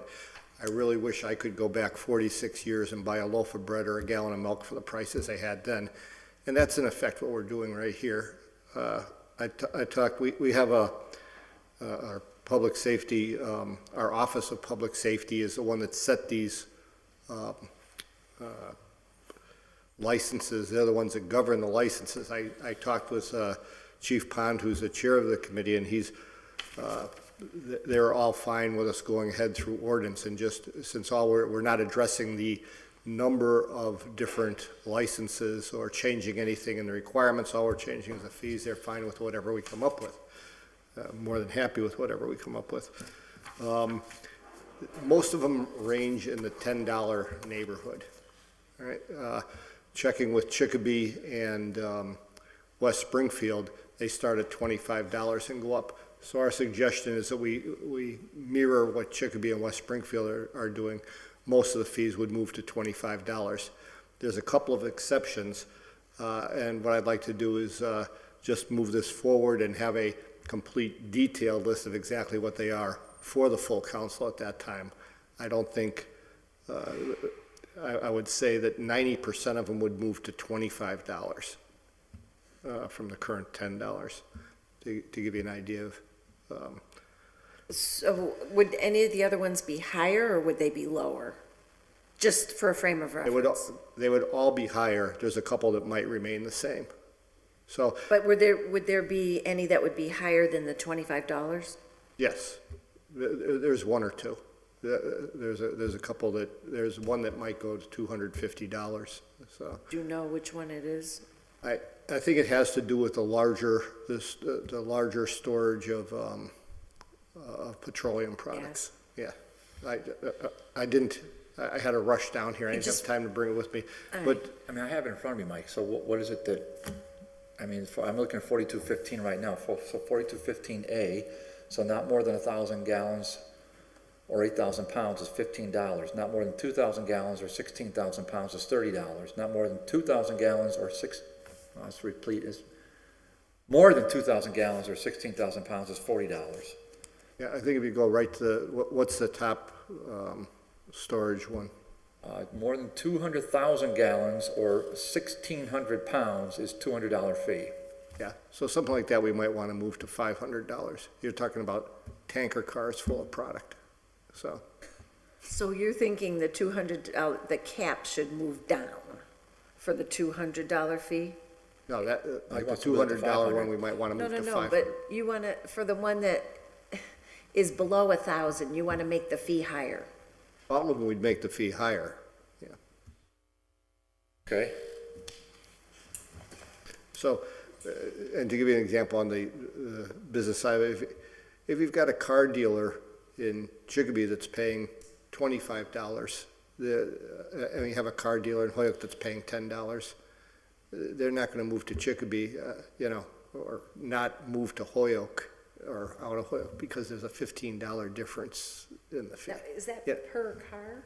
No, that's an annual fee. It's for the lot. Yeah, the budget, if you, on page 27 of our Office of Public Safety that deals with this, has a total annual budget of $675. So, it's not going to making this move is not going to hurt any businesses. It's not going to deter any businesses in Holyoke. It'll give us, it's not going to plug any deficits. So just to put a fine point on this, who's billing these now, if anyone? Because if we can double anything we want, but if nobody's billing anything, it really won't matter. They're all paying. I couldn't tell you if it's going through the city clerk's office where it's going, but every gas station, every price station. So somebody's billing it. Yes, and the fee's probably going into the general fund. I can only speculate there, but Okay, so what's your suggestion? Well, pretty much it's to go to all the ones that are at the lower end, to go to $25, which I think covers quite a few. Doesn't, Mike. It covers, there's one fee for 15, there's a second fee for 15, there's a third fee for $10, and a third fee for $20, so it covers 4. All right, so everything would go to 25. That's where our neighbors are, right down the line. So It's anything 25, below 25, 25 25, would go to 25. 25? Right. But then there's some that are 40 and 60, 40 and 80. 200 and... Right, I can provide more detail. I know you Some don't. of those will stay the same, right? Some of it might be modest to 50, but what we want to do is mirror what the surrounding communities are doing. All right, well, I guess... He had a sheet, he just doesn't have it with him. He had it prepared, but he doesn't have it Oh, I with see. him. Well, Yeah. I mean, I'll do what you want. I mean, do you want us to... Yeah, I'd like to move forward, that we're gonna, the order is, that we review it and, we were gonna raise the fees, and I'll supply a detail, and if people wanna come after me and accuse me of being non-business friendly, at the full council meeting, I'll field them then. Well, but the only thing I would say, and I mean, I do appreciate the fact that you just don't have it with you, but we try not to do the committee meetings at the full council, but Councilor Lisi? I was going to ask, so I'm totally in support of these amendments, but I don't have the list in front of us, and neither does Councilor Sullivan. It seems fairly straightforward to make all the amendments in terms of like a red line document. So could we just forward your list to Crystal to have her draft those amendments into the ordinance so that it's just redlined, and we could just either say yes or no to the red line version, and then we would have the working document from there, and then be circulated more widely, and everybody could see it at the same time. Whatever the pleasure of the committee. So my question would be, what in there that you're recommending is controversial, so that we can talk about it here and see if we have a recommendation on it or not? Because I just don't want to spend a half an hour on this at the city council meeting. I don't see any of them as being controversial. All right. It's just I don't updating see it. anything there that anybody should. All right. Can you just very briefly speak to where you pulled your numbers from? So like, did you look at surrounding communities, or did you, like, how did you, so you're creating I looked at Chicopee, and I looked at West Springfield. Yeah. I mean, that to me it's totally fine. It's bringing our current ordinances into the modern day, and really borrowing from very similar sized communities and similar communities in terms of the industrial and residential and commercial makeup. And it sounds like a really great way to use these other communities as a template. Correct, and I'd stress again, we're not changing any ordinances. We're just changing the fee that we charge for existing licenses. Right. But there is a fee schedule that is Yes. ordained. So we're amending it. We have to, that's So it the is- recommendation, Right. to amend the fee schedule, which we're going to Which be is still, recommending. but it's still an ordinance change. Right, Yeah. right. So I just want to make that Right. clear. Right, and ideally, we were going to have it so we could look at it and do it, but this is as close as we're going to get. It's so- going to have I'll to be be glad. drafted into We can legal do it. form anyhow, so you might as well have a, red line version so that people can see the changes and where we're going from and to. Be All very right. happy to get that done in All right, plenty of so time. does somebody want to make a motion that we will recommend the amended fees to the city council as provided in the red line version for the next Well, meeting? I think we have to actually, so the motion is to request legal to put into a draft form the amended fee schedule so that we could then approve it here and send it to the full council. We can't send to the full council something that's not in a, Well, we would have to approve it, the concept of it without the actual numbers. Or it'll have to come back That's- here, that's all. That's what I'm asking. Yeah, And I thought you were looking to try to get it voted by the council. Right. See, he's trying to get it voted by the council at the next meeting. And the only way we could do that is to make the recommendation to adopt the changes based on his outline without the actual numbers in front of us, so. I just emailed them all to you, so if you actually want to do it, you can do it right now. All right. The reason to try and do this by the next council meeting is we've already done the other one. It I can go gotcha. out, it can go out as one notice, and they can both take effect at the same time. Okay. Is, So- yes, Crystal's on here. If So approved. we all have this in front of us now. I include you. So Crystal, are you willing to have us run down each one and you take notes and then we'll make a motion? That Okay. works for me. Counselor Sullivan, you're up. Okay, 42-15. But, so I think this is the original. This is, Right, so we're gonna run from the top down and he's gonna tell us what the new one will be. got it. Okay, so the first one is 1,000 gallons or 8,000 pounds, 15. What's that going to? You'd have to tell me the existing fee. 15. All right, so that'll go to 30. The next one is currently 30, up to 16,000 pounds, 2,000 gallons. $50. 30 goes to 50, 50? Yes. Okay. More than 2,000 or 16,000 pounds is currently 40. 50. 50 is amended. Continuing on, not more than 1,000 gallons or 8,000 pounds is currently $15, goes to 25. 25 on the amended. So I want to put Next it, I want to one. put it on pause and just go back to that more than 2,000. So the first one was not more than 2,000 gallons. The second one, it's really the third one, sorry, is more than 2,000 gallons. And you're changing them both to 50, 50? 50. Yes. So even though previously it was 15, 30, 40, it's now going 30, 50, 50? Because, I mean, there's. Yeah, you're right. So that should go to 60. 40. Yep. So the third number down is 60. 60. 40, 50, 60. And So I may have made a mistake. Was there one at 15 that we just did? Yep. yes, That and one that went to becomes 30. 25. No, 30. The first set. So the first three is 30, and then Right. I'm on to the second set now. We're Right. 30, 50, 60. done with the first set, yep. So the second set, the first one is 15, and you said it would go to 25? Or no? Now it's 30. 30. 30? Okay. So then, not more than 5,000 or 40,000 pounds is currently 40? What do you want that to go to? All right, so the 5,000 gallons. Mm-hmm. Yep, that should go to 75. And the next one is 60, what do you want that to go to? 100. And the next one is 80, 150. and the next one is 100, 200. and the next one is 100, 200. and the next one's 125, 250. and the next one is 140.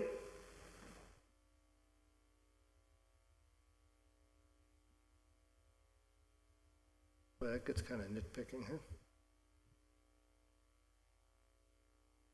Well, there's a jump there between the 50,000, 100, and 150,000. It's the top end of 800,000 versus 400,000 pounds. Yeah, we It's a matter of Change. 50,000 gallons.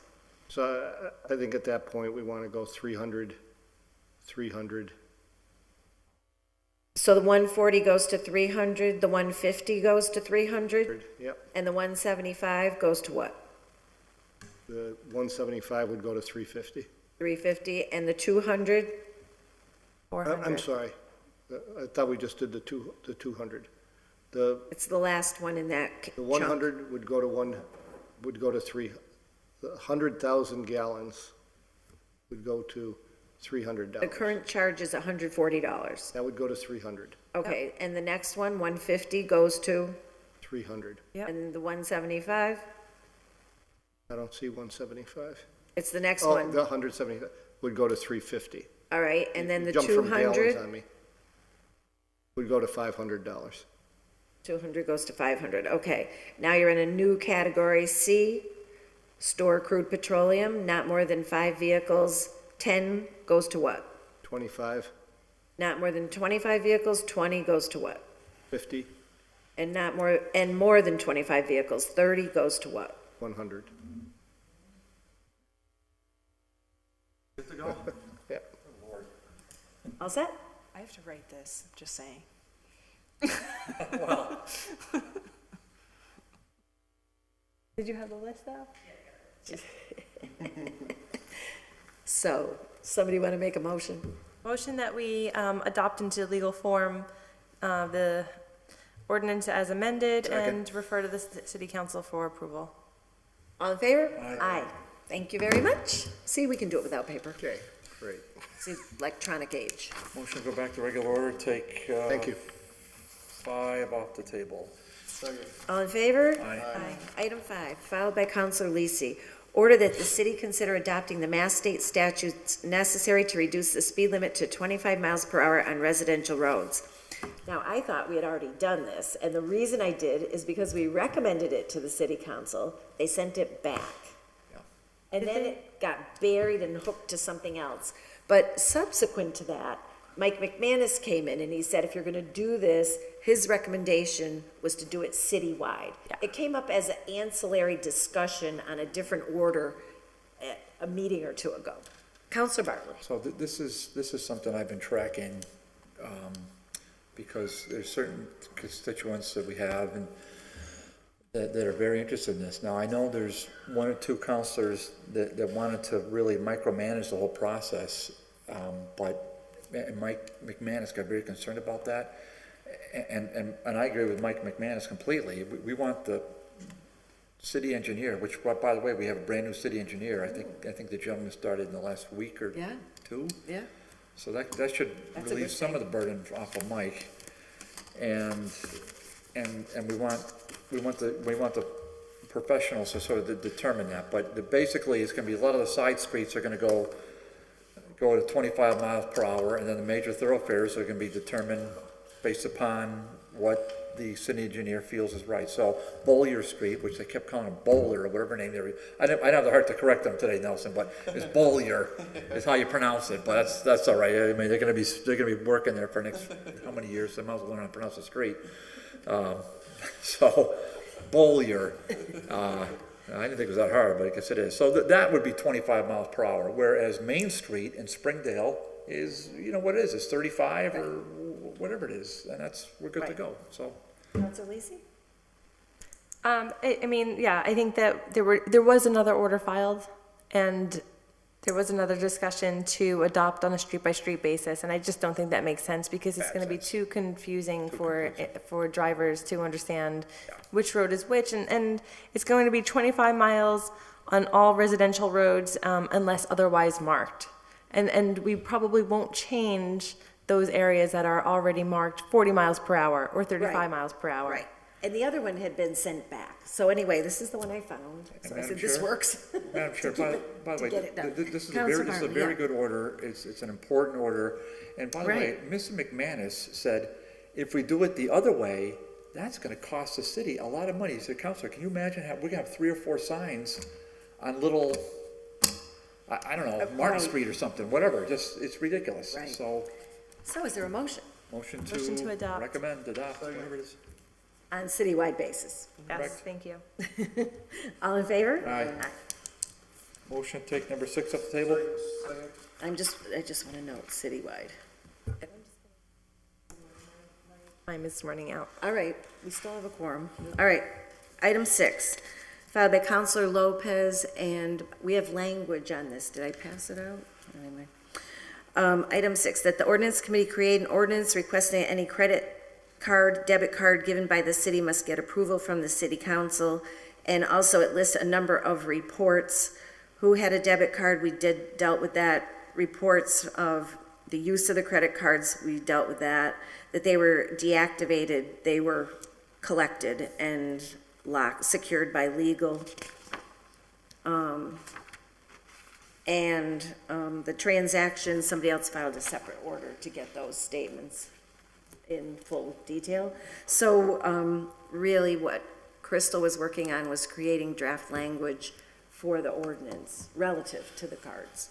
We have it? Crystal, you sent me that by email, right? Hang on, it might have got buried up here. I saw it when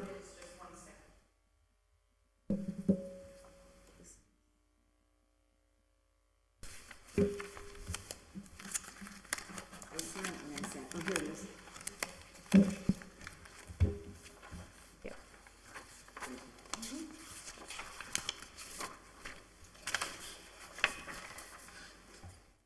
Thank you, Crystal. Should we suspend rules and just have Crystal go over it, or do you just want to read it? So moved. Second. All in favor? Aye. So I spoke with our acting city auditor a little bit about this. His suggestion was to do debit cards only. He does have a procedure for how they deal with this, so some of that is written in. So if you look at this, it basically says that any debit cards may be issued to those city officials and city employees who have responsibilities that would facilitate the use of them.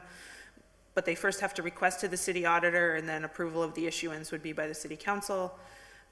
Each debit card has a preloaded amount, which is issued from petty cash, which does not exceed $2,500.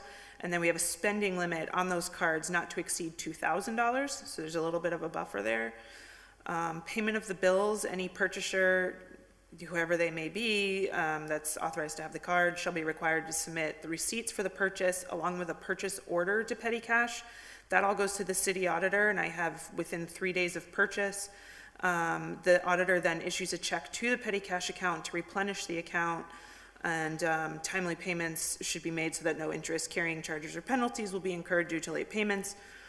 Any unauthorized charges, any cardholder using the debit card issued to them shall not be authorized to charge any non-city business or expense to said card for any reason. Improper charges, as well as all interest, carrying charges, and or penalties shall be the personal responsibility of the city official or city employee utilizing the debit card. No cash advances, those are strictly prohibited. And then cancellation at any time it's deemed no longer necessary or prudent for a city official or city employee to utilize a debit card for their performance of city business, or immediately upon demand by the mayor or city auditors, that employee or official shall return the debit card to the city auditor immediately. So it's pretty straightforward, and I guess this is the procedure that seems to work the best. And then you're only talking about $2,500 that would be at any time a liability, I suppose. And because it is an account, the way that the purchase order situation works, there's always going to be a paper trail for all of these things as well. And so he hasn't emailed me back on the final approval. Unfortunately, this was just finally completed. I did email it out to some people this morning. Right. Unfortunately, Paul's out on vacation as well, so he hasn't had any comments either. But So it's a working document. And it's a working document. And I appreciate you pulling it together for us. I just, part of my problem with everything that happened that is not corrected with this is that there is no prior authorization for an expense up to $2,000. That is a significant accounting expense. It's a material matter from an accounting point of view.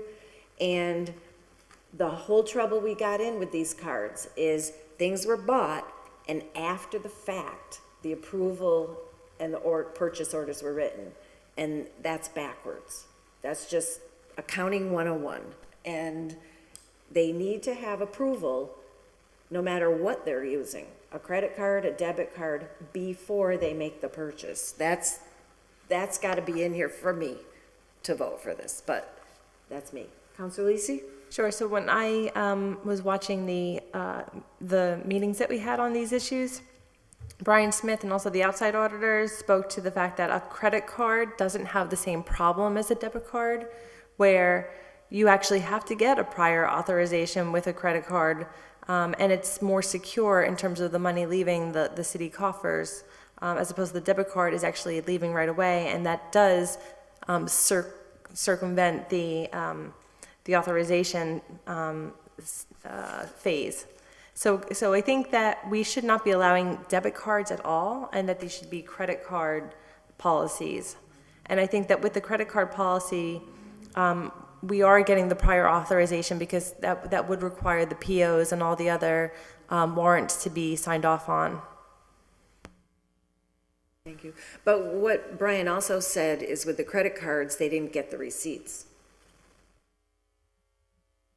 And he said that that was an operational problem and a constant thorn in his side. So, I mean, these things, any fiscal policy only works as well as the person who has the card in their hand follows them, whether it's a credit card or a debit card. And if somebody has the authority to have the card, then they should have the responsibility to follow the policies, whichever card it is. I just, even if it's a credit card, they should have a purchase order. And that's fine, I think, but I really do think they that it needs to be limited to credit cards and not debit cards. I hear you, yeah. And yeah, so the purchase order and the prior authorizations, I think, are easier to capture with the credit card as opposed to the debit card. But see, Councilor Bartley. I guess I could go on either side on this one, but to me, any kind of public entity should not have I just feel like they shouldn't have any kind of a credit card or a debit card. However, this is being recommended by Bellamy. It would probably behoove us to have Bellamy come before the committee next time. Just so, I mean, I don't think there's a pressing need to pass this tonight. No. Yeah. So I'd like to have Bellamy come before us if we could table this for a future meeting. Sure.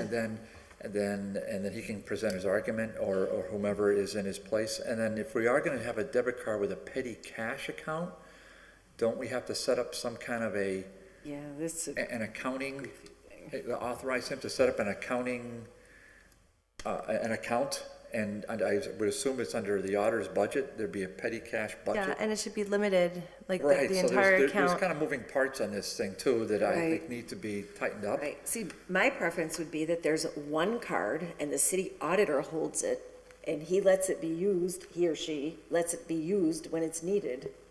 And then Yeah, otherwise, even better. Why- so they're accountable for that card. Instead of having somebody come back to city You council. can't have 5 cards flying around. Yeah, then what's the rule here to have? But anyway, that's me. But there's room for debate. Those city employees who have job responsibilities and with request of the auditor and approval of the city council, I mean, at some point, we set up the standard and we put it in the hands of he or she as One the auditor. card, one person. Yeah, and then the auditor should be the responsible bonded person who can handle this That's stuff. to me the way to go. Yeah, instead of having to keep coming back to city council for us to. Yeah, and I'd like to hear from Bellamy. I mean, it seemed like the school department had a card at one point, but like, why wouldn't they have their own dedicated petty cash fund in the same way that we're looking to set up our own dedicated petty cash fund? Like, why do we have to manage their petty cash fund? How do they deal with their own purchase orders from time to time? Right. All right, so motion to table? So moved. Second. All in favor? Aye. Motion to take, where are we? Number 8 off the table. Second. All in favor? Aye. Number 8, order that an ordinance be created or current ordinances be amended to address the placement of memorials, dedications, naming rights, and related matters on public property in the city of Holyoke. Now, Crystal had given us an updated draft. You know, I asked Ryan to print those out for us. I don't see them unless it's attached here. You should have one from May 4th, 2018.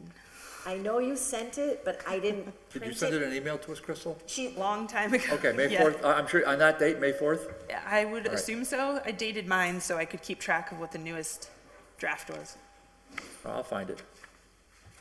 Yes, and you clarified that with me because I had an April one, and then you sent me the new one. It should And have. it includes the banners. Yep, it should include the Holyoke Hometown Heroes. Yes. Is how I know it's the newest, because that's the newest part. Here it is. And you sent it to me recently again, because I had an email adventure.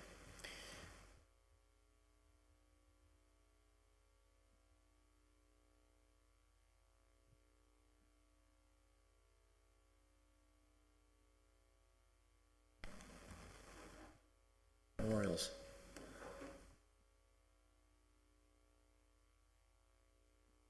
Does everybody have it? All right. Okay, Do. I do too. Okay, what were we waiting for, Crystal? I don't, nothing. We're just waiting for Nelson to try to find his. No, I mean, so we had this May 4th. Where did we leave it off, I guess? I don't think we took it up at the May 22nd meeting, right? So it was just putting it back on the agenda to finish it, I think. All right. So I can tell you, I mean, we've seen this a couple times now. We had tabled it because first we were waiting because we wanted to put the banner language in. I think, that's my recollection. Correct. All right. So I've been in direct communication with Veteran Services, Jesus, and he has been wonderful with the back and forth, and I think we've kind of nailed down a final draft here. For the most of it is all still the same. Soldiers Memorial Commission handles the Veterans Memorials within the city. Purple Heart Trail, it gives a procedure. Jesus has created applications. They are ready to go in Veteran Services so that people want to start applying, they can do that. I've purposely left out any cost associated. I'm going to leave that to his application specifically. Yes. Because that may change as we find new sign vendors or as, if people want to make donations, that's up to them. So I left costs out of the ordinance specifically. And then it goes into, that you would simply go to Veteran Services. They can put you in touch with how to do a Purple Heart Trail sign and how to place someone that you'd like to honor as part of the Holyoke Hometown Heroes, which are banners that are going to be throughout the city. And they're actually going to have photographs of the people in uniform. If you look up either of these on Google, it'll give you different states even that have implemented these programs, and it's a great way to honor our veterans, honor our military, and for what they do. And then the flags of the city, we basically just rely on the fact that there is the Bureau of the State House sends out notifications on when to lower, when to raise, that sort of thing. So rather than make it any obligation of anyone in the city to determine, there's actually a state bureau that handles all of that. So I've written that in case there's any question as to why a flag's not up or why it's not down, et cetera.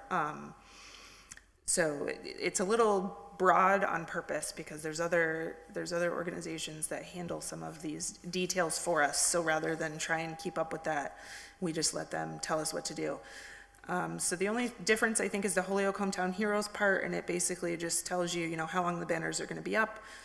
When you take them down, you actually provide them back to the sponsor, so they can, I guess, according to do with it what they wish. They can do with it what they wish. They can, put it in their home and have it for forever. So those are some highlights, I guess. So thank you, Crystal. So I just want to clarify, by updating our ordinance language on the United States flag, we will be following issues of the state and the governor and the president. I hope so. There is no other authority in the city to Right. lower the flag to half-mast.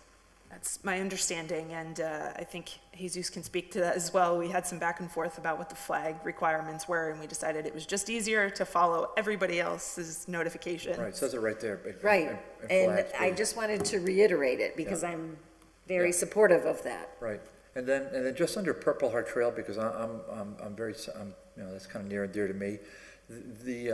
Everything here looks good. Just approved signs shall be installed and maintained by the Department of Public Works. I just want to, approved signs shall be installed, or installation should be coordinated with the Soldiers Memorial Commission. I just don't, because when we just, they just kind of, we didn't, when they put the Purple Heart Trails signs up before, they just put them up. And they didn't coordinate it, they didn't really document where they were. I went around with a photographer friend and we took photographs, or she did. She's a professional photographer. She took photographs of all of them, and we made a catalog, and I forwarded that to the War Memorial Commission, which to date I don't think they've put it, that they've logged it anywhere, but I'm hopeful that they will. I have it all here on my computer, because I've had constituents ask me, well, where's my sign that I put up for my brother? I don't know, so that's why I logged it, so I would want this to be, I would want War Memorial Commission to have his hand in at least knowing where these signs are gonna be placed, so they can properly catalog. So under C, you want to add? Well, if you look at D, Holyoke Veteran Services is going to maintain records of location. So they're the ones getting the applications. And they are going to work in conjunction with Soldiers Memorial Commission. And I think it's just hard to put into language. They have a sign company that makes them. Yeah. So really, we just need TPW to go out and put the hole in. And maybe they can report back to Veteran Services, but I think they're gonna stay on top of it because they're gonna maintain the record of the location, who the award recipients, the names of them, sponsors, photos, That and Right, well, hopefully that- can be searchable on their Well, website. the answer is that, yeah, I guess you got that base covered. So, All right. yeah. Kind of a weird intermediary, but DPW obviously. Let's not We're let's not getting stab a it to little death. tired, I think. So you could submit an order at any time and say, hey, this one looks kind of grungy, can we get a new one? That's a DPW thing, so Yeah. Yes. that's all that means. Okay, and this is gonna go into, this is gonna go into ordinance, correct?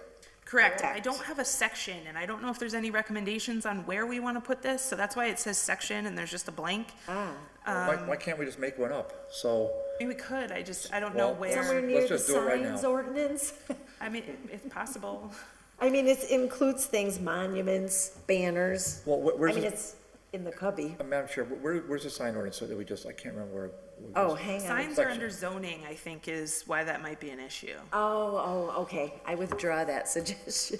Okay, how about, we've got chapters that are wide open here. Why don't you just make a chapter,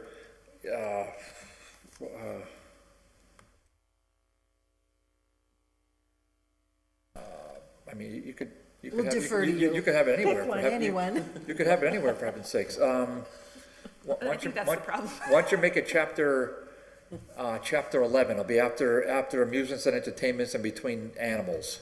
I don't know where to put it. I mean, or chapter 12. You want to just leave it there? Create a chapter 12?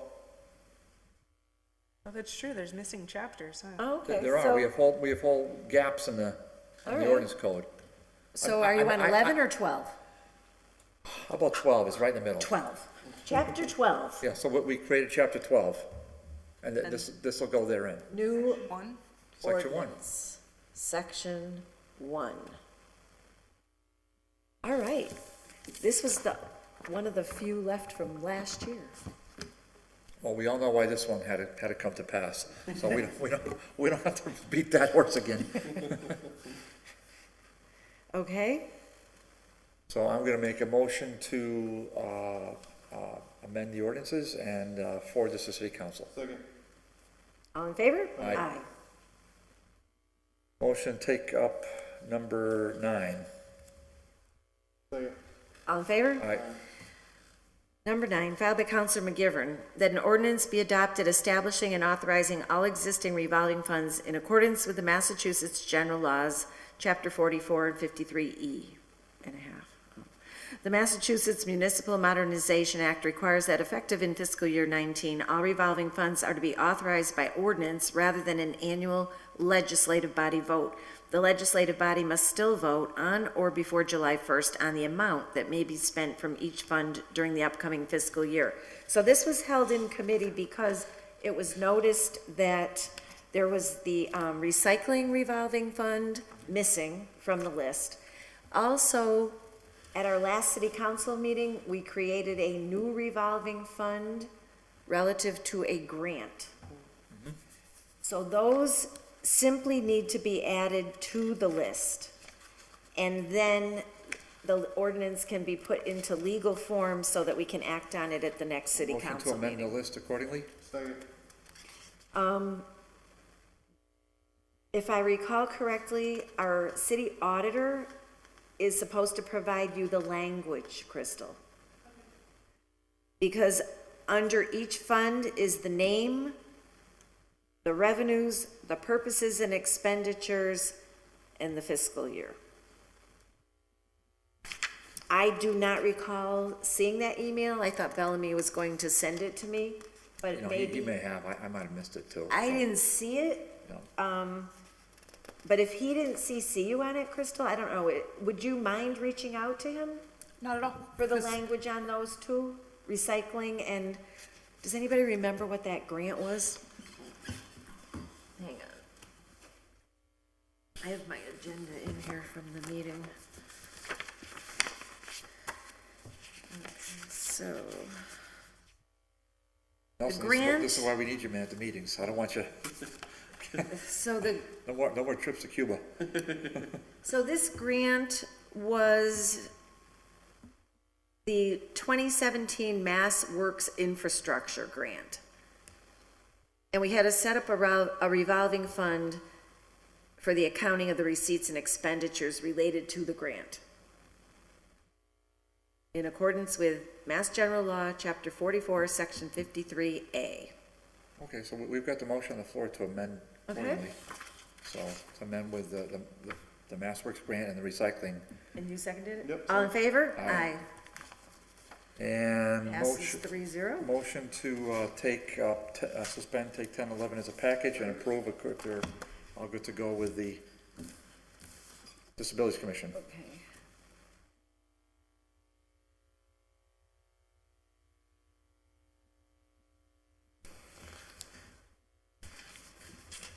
So 32 Clinton Avenue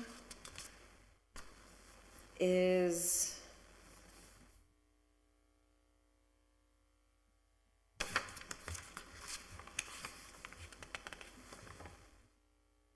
had a visit and recommendation to approve. And 16 East Court also had a site visit with a recommendation to approve. It's on the motion. Yep, second. All in favor? Aye. All right, motion to adjourn. All in favor? Aye. Thank you very much. That was, it was a long meeting, but it was a productive meeting. Okay. All right. Thank you very No, much. you're welcome. Thank you. All right. Very good.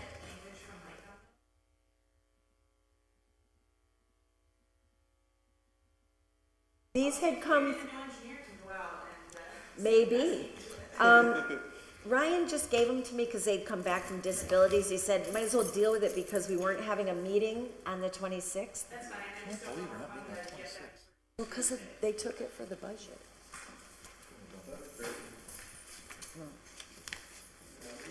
Have a good one. Nelson, thanks again.